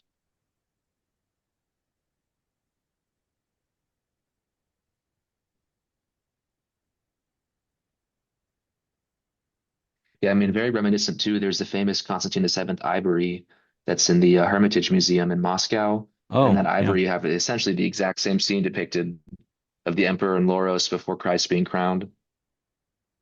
So clearly, it seems to be a rather standard motif for the period, but on the numismatic side, extremely rare to see. I Yeah, it's believe that one might of be is that the only numismatic occurrence of that scene? Unless I I'm believe mistaken, I mean, the later period you might see it, but for the middle Macedonian dynasty at least. I believe so. I mean, these are super rare, and then this is also plated in one of the references. So I think this coin's got a lot going for it. One of the major rarities of the collection. Lot 116, we're moving to John Zemisky's. This is a rare type with just the cross in between the Virgin Mary and the Emperor John being crowned by the hand of God and the hand of Theotokos, the Virgin Mary. Um, this is a from the Hunt collection in Sotheby's 1990. This is also plated in Fouet's work. There are there's only a handful of these with the of this variety, so it's super rare. Um, it's a really nice example, and um, 116. This is also a John Zemisky's. This is from the Foreign Ambassador collection in 1957. It's one of the rare varieties with the I and the X flanking Christ on the obverse, and it's got great pedigree. It says there's a filled hole in this, and I didn't notice that, but Maybe the obverse around 12 o'clock. I can kind of see a yeah, little I bit mean, of something perhaps. I think there is something there, and I think it mentions it in the Foreign Ambassador Collection catalog from Glendinnings's, but then the Knobloch sale from Stax does not mention it. Knobloch had an exceptional collection of Roman and Byzantine coins that was sold in 1984. It is fun though, just kind of an off topic aside, but the legend here in the obverse, you still have Latin being used this far late in the 10th Yeah, century with Rex et Ignatium or like the king of the ruling, but you still have sort of Latin phraseology or phrases here in the obverse. which I mean, this late of the empire is so fun to see. I'm actually not And sure what the last coin is to use Latin, but we've got to be approaching that at this point. tradition was a big thing, right? It was the tradition of the empire that they continued to put some stuff in Latin. It was a way of connecting you to the legitimacy of the past, I think. And you have Greek too. I mean, you have Greek intermixed in it with it too, because Greek was clearly all that was being spoken and written at that time. But Yeah, the lot, reverse Theotokos, please help John. But yeah, it's just fun to see that you also had the Latin obverse. Just kind of that still sticks out to me. I'm not sure when the last coin would have been that actually used Latin phrases, but it's got to be around this time. it's Certainly by probably the pretty 13th century, close. it's all gone. It's probably pretty close. This is lot 117. This is a Basil II histomenon nomisma. Um, this has got my favorite pedigree of the sale because it's from a doctor from my hometown. When I was going through auction catalogs, the superior auction catalogs, I found this and I was like, wow, the name sounds familiar. And then they had a huge write-up from him, and he's from my hometown in upstate New York. Never met him. And when the coins were auctioned, I was 10 years old. But sort of cool to think that such an amazing coin collection originated from somebody in the same town that I was in. Um, so I really like the pedigree on this coin, and that's one of the There must reasons be that I something in found the it. water. Yeah, You maybe. got two great collections now from that small Yeah. town. I don't live there now, but my parents still do. It's a great town that I grew up in, so I do like going back. So anything I can tie to it, it's kind of cool, and the fact that I was able to find a collection, such a prominent collection, tied to it was very cool. Lot 118. This is a Tatartaron of Basil II from the Hunt collection. In the Hunt catalog, they say that this is one of two known. So while the condition isn't quite as nice as some of the other coins, it is a very rare coin. And lot 119 is also from the Hunt collection. This is a Basil II. This is an unrecorded example with the crescent on the starting the reverse legend. Um, Not recorded in Fue, not recorded in DOC, not recorded in any of the standard references. Um, and this is a nice example too. So I think this is pretty cool. It's always fun to have unrecorded uh, coins in your collection. Definitely. Another Basil II, lot 120. This one is a Fue plate coin. It is also has pedigree to Crest in 1963 and Poise in 1968, as well as NFA in 1989. So it's got a lot of pedigree. It's a plate coin, um, and it's a nice example. This might be my second favorite coin. This maybe even my favorite. I don't know. It's tough to beat that Constantine the Fourth, but I need the uh, video for this one. yeah, the video is really incredible. This coin is just medallic. I mean, look at that. It is A huge flam. a nice, beautiful flan, beautiful portrait of Christ, just an outstanding example. And then you have the rarity. There's only three of these known. One was from an M&M sale in 1962 that I believe Dumbarton Oaks bought. And then there was two in the Hunt sale. This one and another one that was an X mount. So I think this is by far the best of the three. And there's only two in private hands, and it's the first time this type has come to auction in, well, what is it, 34 years, 35 years. Also, it's interesting. Do you know what Constantine there is wearing? Looks like Basil, the senior figure, bearded. He's got the Loros on, but it's kind of an unusual piece of iconography there for his Yeah, brother the Constantine. the Constantine the Eighth. There's a couple where he doesn't have the standard. They had to differentiate him somehow from the emperor, so they put him in, I think, more of a civilian costume. But yeah, Uh, clearly marked as junior in terms of what he's wearing. yeah, Beardless also. yeah, 100%. But this coin is Rather rude by incredible. his brother. This coin is really just incredible. One of the cornerstones of the collection, and plated in Fue, X Hunt, three known, and just an outstanding example. I could look at this video all day. I'm gonna miss this coin. Yeah, I would say just that must be the nicest coin of the sale in terms of strike and style. Yeah, it is gorgeous. This is a Constantine the Eighth. These were I think really nice style in general. This one didn't have any specifically crazy pedigree on it or anything like that, but um, looking at it, this is a nice coin and a nice I wonder example. what's in the halo, the nimbus there. Kind of unusual symbols, I guess just crescents or pellets there on the Yeah, just obverse. pellets and stuff, but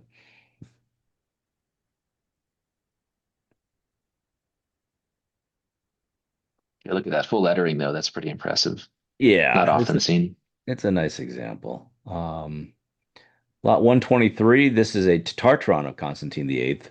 These are super rare. I think there's 16 known, 8 in private hands. So this is from the Anton Driesman collection and Spink 2000, and it's from a fixed price list from Bank Loy in 1975. Super rare. You don't see these that often. And lot 124, this is a Romanus the third histomenon. This is the type, an earlier type where the Virgin Mary does lacks a nimbus around her head. Um, Hmm. this is a really sharp example from Freeman and Sear, fixed price list number one in 1994. Gorgeous. Here, I'll show you the video.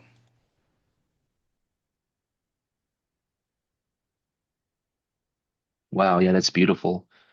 I mean, even for the throne there, oftentimes the depth is lost, but here it's clearly preserved. It's a really, really nice example of the type. I mean, and this one was in a Freeman and Sear sale. I mean, it's clearly the real deal. But I again will throw out a warning that Romanus the Third Histomenon, the fakes are some of the best around. So just be careful when you're buying. Make sure that they either have good provenance or somebody has signed off on them as far as being real.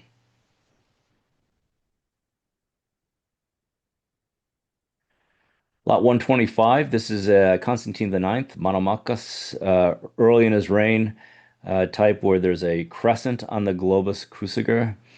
Um, these are super rare, and this is a nice example on a very, very uh, big flan. Also, what an unusual scepter there. When we get to the reverse, that's also quite interesting. I wonder if that's unique to the type. Yeah, early in his reign, he did also have a type that's less rare with that scepter without the crescent, and then that scepter went away and changed as well. Um, Hmm. but just a remarkable strike on this. And then lot 126 is with the more sort of quote unquote normal scepter and Globus Cruciger of the series. But this is a really remarkably nice example. This has got pedigree to M&M 1953 sale, and there's an M&M ticket included with this as well. Probably from their fixed price list in 1977, but I don't know. But beautiful strike on that. Look at that. And the stunning Loros, that's just, yeah, spectacular. And then lot 127 is Constantine the Ninth Supernova coin, where they included the two stars flanking the emperor and then a star on the emperor's bust. It's theorized that this had to do with the supernova that was visible in the day sky in 1054, and that's why they put them on there. It is a theory, it's not for sure, but these are a very rare type that were issued at the end of his reign in 1054 and 1055. This example is strikingly beautiful. I think it's flawless. It really is just an incredibly nice, lustrous example of this coin. And A full strike, large flan, nowhere. I mean, and they call it out in the comments as a truly spectacular example and virtually a struck. I completely agree with them. You will not find one nicer. Yeah, and it's an incredible example. And then lot 128, this is a small module histamenon from Constantine the Ninth with the stars. These are ultra rare. There's maybe three or four of these known, I think, or maybe a couple more, but they don't come up very often. This is X Hunt collection, and this is also from Bank Loy in 1972. The reverse has got some wear on the Portrait of Christ, but the sorry, the obverse has got some wear on the Portrait of Christ. The reverse is got this beautiful portrait of Constantine the Ninth with the stars. I have a theory that these were probably thought of as Tartaron because Constantine the Ninth used Tartaron early in his reign, and then Theodora, who took over afterwards, used Tartaron roughly the same size. These were full weight, so maybe they had gone to a single treasury coinage and not using a histamenon and a Tartaron at the same time. But these are sort of a historic oddity in the coinage and very, very rare.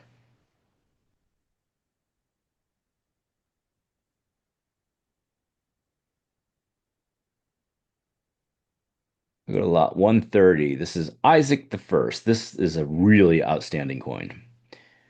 I bought this from a Burke buyer bid sale, recent one. I can't remember which one, but it's got great toning and great strike on the obverse with Christ. It's got just a really nice sheen to it in hand, and a beautiful strike of the Emperor with sword drawn on the reverse, and a great tone. It's a really, really gorgeous coin in hand. Such a Superior. fun type. Yeah, they are. They are. And this is superior for for the series. This example. It's one of the best I've ever seen. Yeah, it almost has that Bosco toning in hand. Yeah, and I think that might have to do with the fact that the gold content was coming down a little bit, and you had other base metals in there or silver in there that added to some of the toning on things. Um, this is lot Yeah, that 131. could be. This is a special coin. Um, this is a Constantine the 10th Wow, that's uh, incredible in hand. histamenon. It's gorgeously toned, an outstanding strike on the obverse, and yeah, I mean that's it's beautiful. And then if we can get to the video to go to the reverse, you got a great portrait of the emperor with some toning around it. What's This is very one you cool, had me excited about provenance. yeah, what's very cool is the provenance on this. This is from this is pedigreed to a Kress auction when he had moved to Salzburg in 1944. Carl Kress was a printer and did a lot of numismatic book printing, as well as I think he did a lot of the catalog work for some of the different auction houses. Kress bought the Otto Helding auction house from Hirsch in 1938, and Hirsch escaped to Switzerland. He was forced to sell because of the Nazi racial laws forbidding Jews to own businesses. And he stayed in there much later than some of the other dealers did. And Kress bought it from him. And in 1943, the Nazis passed a further law saying former Jewish businesses could not have Jewish names. So the Otto Helbing name had to be changed, and he changed it to Mushandlung Karl Kress in Salzburg. But he continued to use the Otto Helbing tickets for the sale. And so the original ticket is with this. Um, and that's how I was able to sort of track down where this came from what sale it came from. So it's got really great. historical significance on it. They were still doing auctions deep into World War II, and it's a fascinating coin with fascinating provenance. Yeah, you wonder if crests were using those old tickets. Perhaps that was a limitation of the war, just in terms of being able to acquire new supplies, or maybe it was an homage to the previous owner. Is there I any think history known of crests and sort of the relationship you might have had with the previous owner? I Um, think I guess that, maybe both, right? I mean, I think it was probable that it was just sort of done out of expediency, just because. All right, the government's telling me I got to change the name, so I'll change the name. He kept the auction numbering the same though. So Otto Helbing auctions went from 1 to 88, and this is 89. Um, and then after the war, he and the Hirsch family uh, had successful auction houses in Munich. Um, so it's just an interesting pedigree from a very scary time, and it's a beautiful coin. So yeah, I love just I, such a I cool love this coin. example. I mean, I love just this coin. yeah, an incredible story behind it. I'm just in terms of, you know, sometimes I think we kind of forget about the history of these coins beyond the actual period within which they were minted.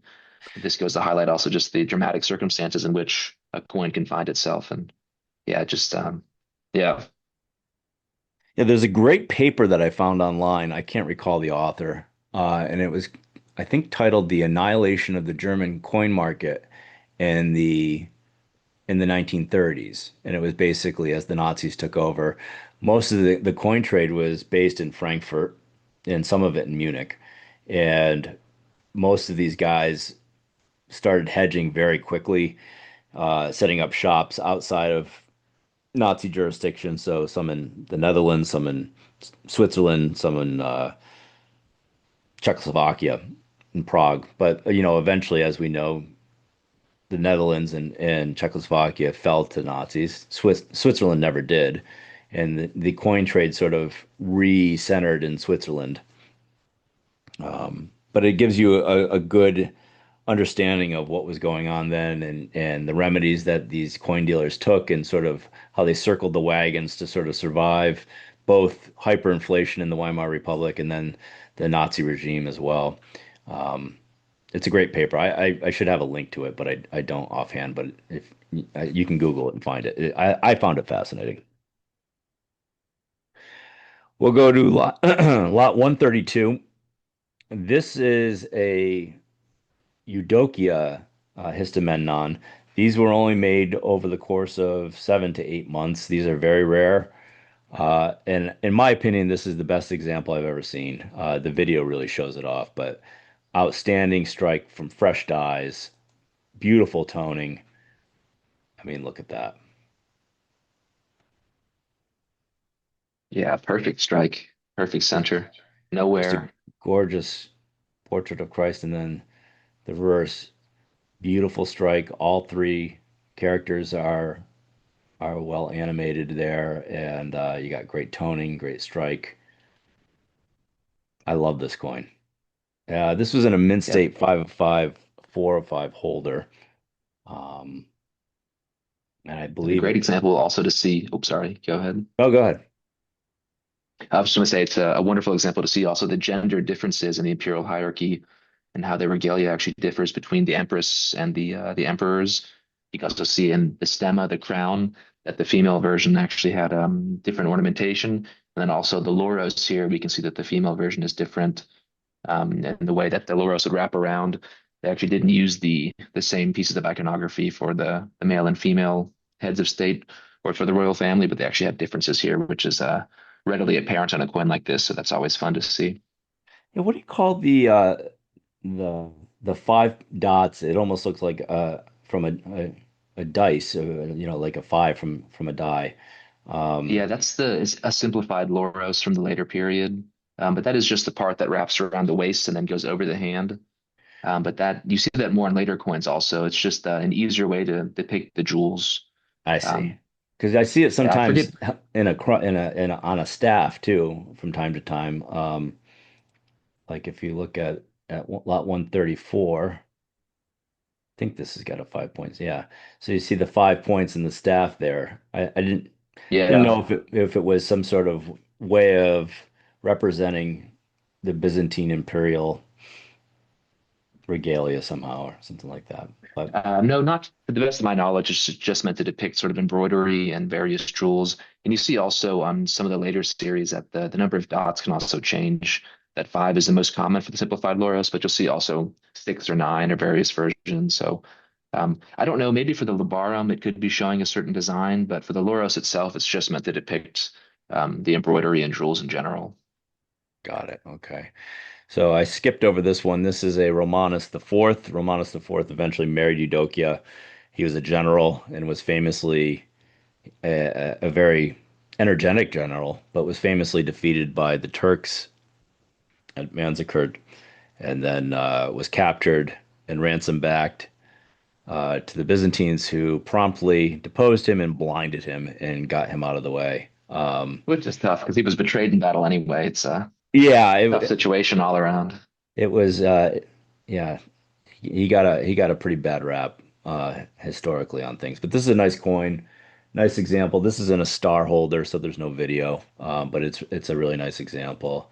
And then Michael the Seventh, Ducas took over. This is Constantine the Tenth's son with Eudokia, I believe. And this is a really, really well struck and beautifully toned example. This is also in a star holder, AU 5 of 5, 5 of 5. So no video on Yeah, that, but very unusual toning. yeah, it's a nice example, really nice example. Coming to the end here. Hold on a second. I just hit the wrong one.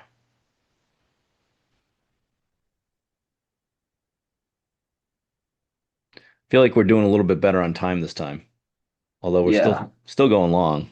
But I'll skip some of these. This is a Manuel Comninos Aspron Tracky. This is also in a slab with a star, mint state 5 of 5 4 5, and it's an incredible coin in hand and incredible strike. And Yeah, and I will say for these, flan cracks are very, very common. So to see an example very like this common. with no flan cracks, yeah, that's special. And this is an Isaac the Second. This is sort of the last of my coins. This is a plate coin in Burke. It was also in the sale in Burke sale with Sotheby's in 1998. Um, so it's a plate coin. It's got the Sotheby's provenance. I mean, it's a nice example. Yeah, the Theotokos enthroned, a very nice depiction of that. And Burke had a great collection and had a great eye for really nice coins.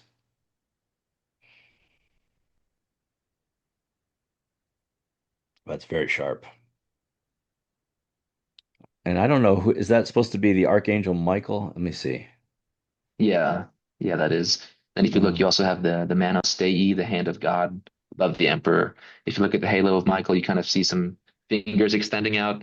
It's kind of an abstract depiction of divine blessing. got it. Um, let's go back to the overview. So we're coming The- towards the end. I've got a question for you. What's the favorite coin then of the entire sale? We looked It's over either a lot of cool it's examples. it's either the Constantine the Fourth, the Basil the Second one that The Syracuse one for Constantine the Fourth. no, the Constantine the Fourth fine style portrait, Oh, right. um, Yes, yes. or the Justinian Rome Solidus, I think. Yeah, that's also a great example. I mean, we'll see. I mean, it's tough. It's like, picking your favorite child. I don't know. So I you love have an them. answer, you I just love can't them. say it. No, I'm I kidding. love them all. Yeah. This is a Yeah, I'm a group lot sucker that for they the put. Western mints. Oh, sorry, go ahead. Yeah, no, no, yeah, and then the Westerman stuff too, right? I mean, some of the like the Tiberius the Thirds, and I mean, Yeah, I you think know, that or the Justinian the Second would be my favorite. Even the Ravenna, though, the Constantine the Fourth, that's such a great example. Just, I oh, mean, to see that sharp of a strike, such a rare issue. It's yeah, quite the collection here. Thanks, But I man. forgot we have one more lot. I didn't mean to cut you off. I thought we were finished, but we do have the group lot here at the very end. Yeah, I didn't really cover a lot of the bronze in this. I tried to just keep things moving, but there is a group lot here with some really kind of cool bronze. This Focus and Leontia Fallis is in a star holder. It is gorgeous, beautiful sort of surfaces on it and patina. There is a let's see, a Justin the Second Decanumium, which is hold, but it's the one that says Vita, which means life on the exerg, which I always thought was kind of cool. There's one from the Burke England sale, which was a famous bronze sale in 1989 with the original ticket.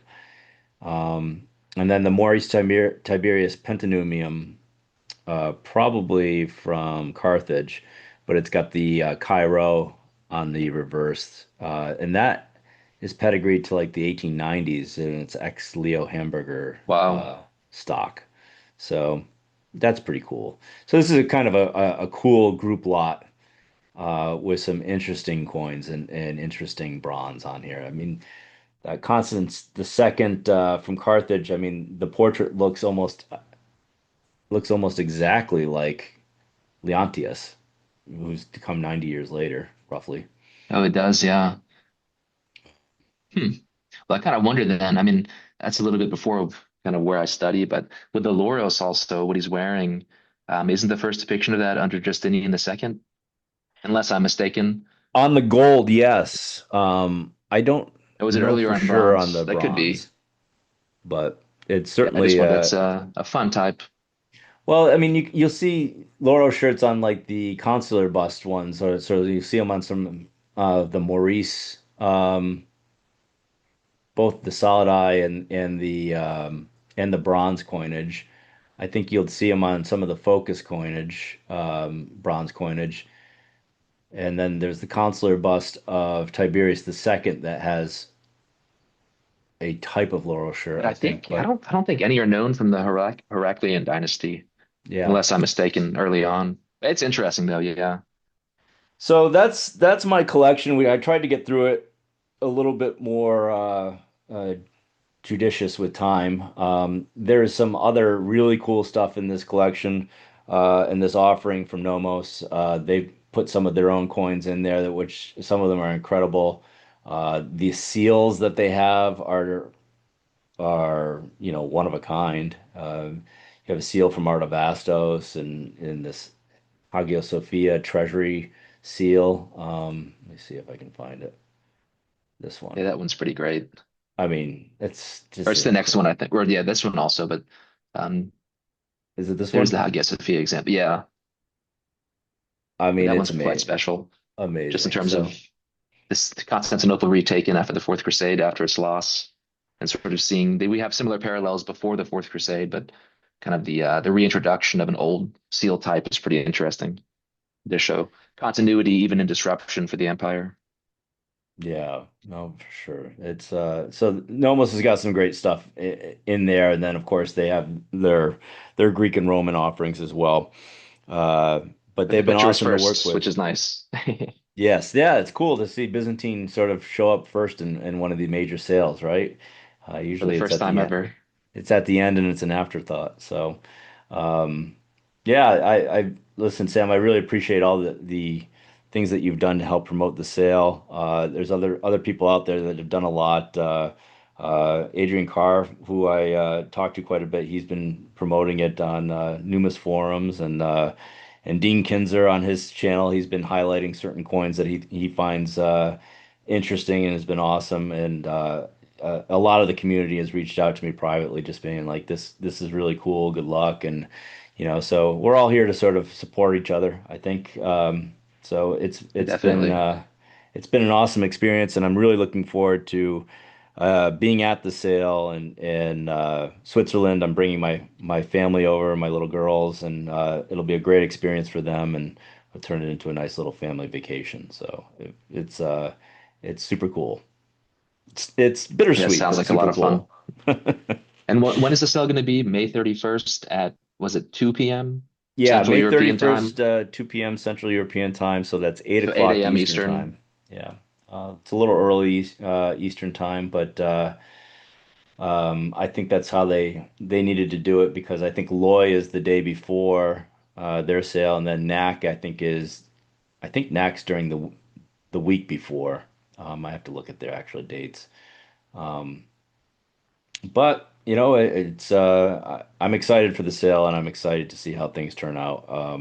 I put a lot of work into this collection, and it's time to let it go and start something new. So we'll see what happens. Yeah, the videos are a nice touch. There's also a PDF, if I believe, that you can access. People who prefer that, they've got the whole catalog laid out in a PDF format. And then I Yeah. believe for the people on the mailing list, they should receive a physical catalog also in the coming days, if they haven't already. Yeah, I received my catalog, and then they made a special run of catalogs where they superimposed my face over this Leontes coin. So I have some special edition catalogs of that. Maybe I'll take that You've got to picture and send put me one it. of those. Maybe I'll take the picture and put it as the cover for this episode. Would be a nice But contrast. I've got the official cover for my thumbnail, so it'd be funny to have yours as the yeah, your face on there. yeah, but the guys at Nomos, they are the best in the business, and um, they're super numismatists, but they also have a singular sense of humor. So yeah, they're great to work with. Well, I'm looking forward to the sale. It's going to be a pleasure to see, and I think a lot of those will hit quite high hammers. I mean, just so many examples are pretty much either unique or the best for the type. They have provenance that is pretty much unmatched, so it's very impressive to see this whole sale come together, and I'm looking forward to it. Yeah, thanks, man. I mean, and hopefully, a collection like this sort of inspires other collectors to, get into Byzantine coins, right? Or research them a little bit.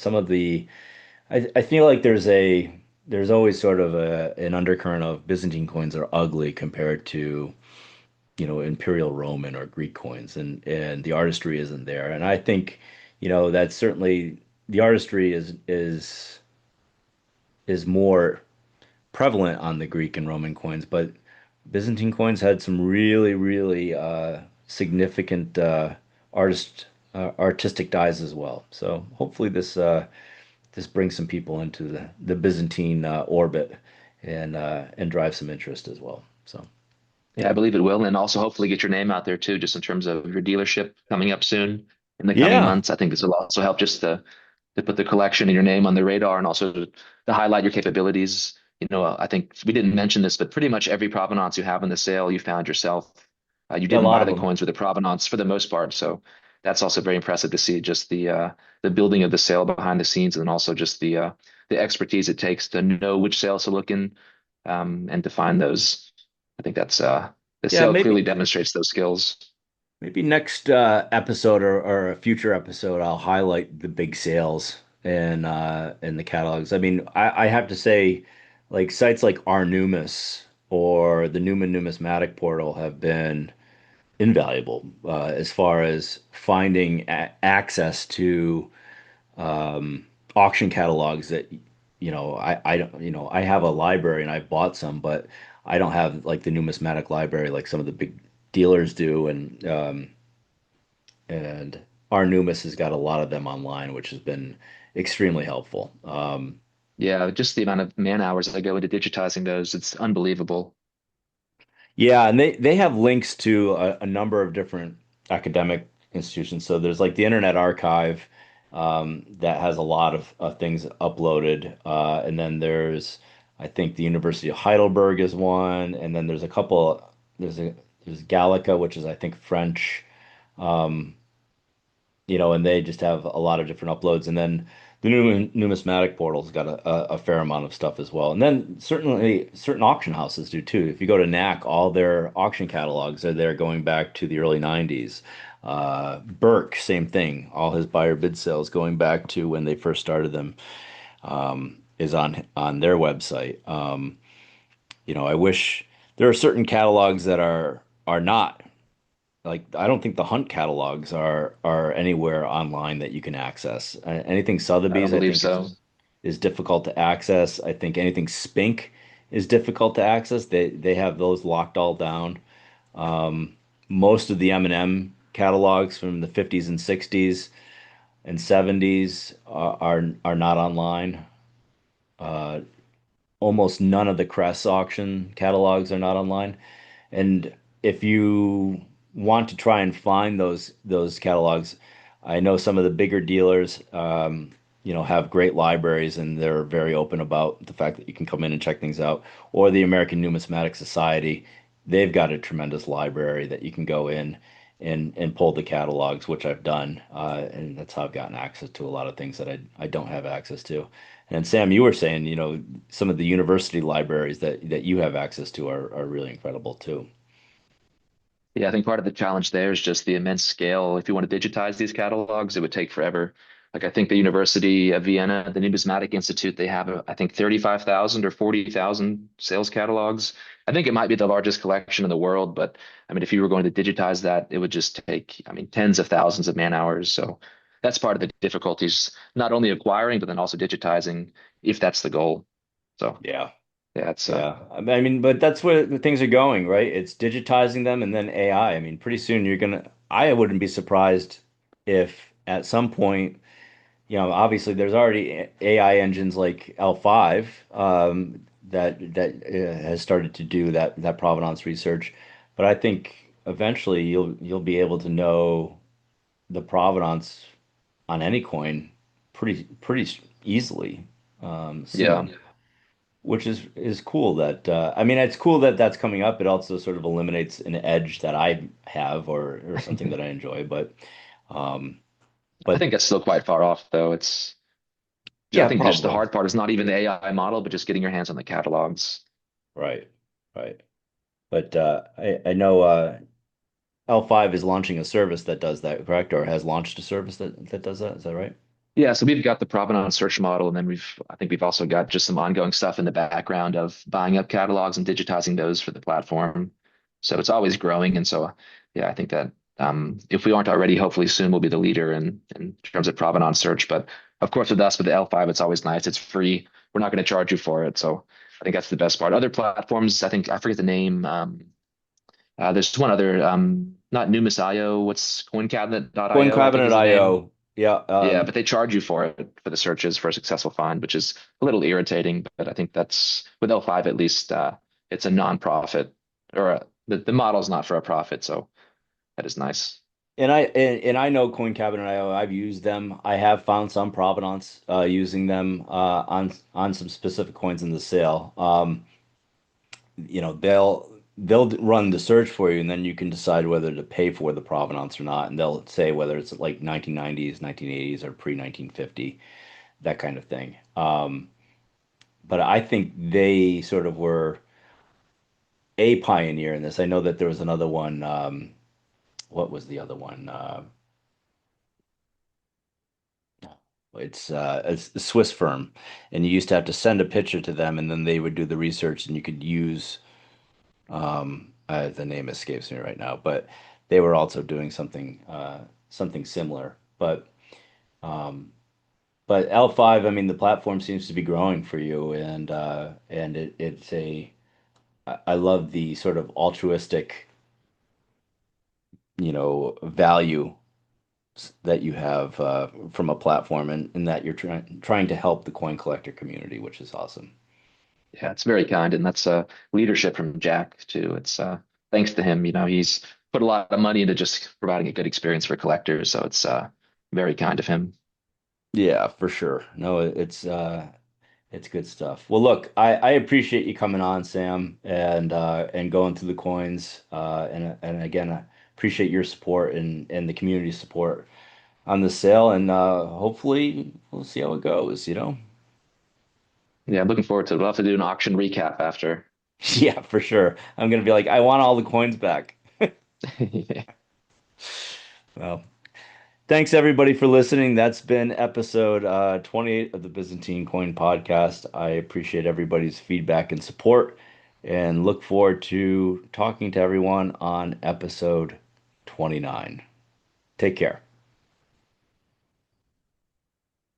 And let me Well, just get perfect. That's it. That went pretty well.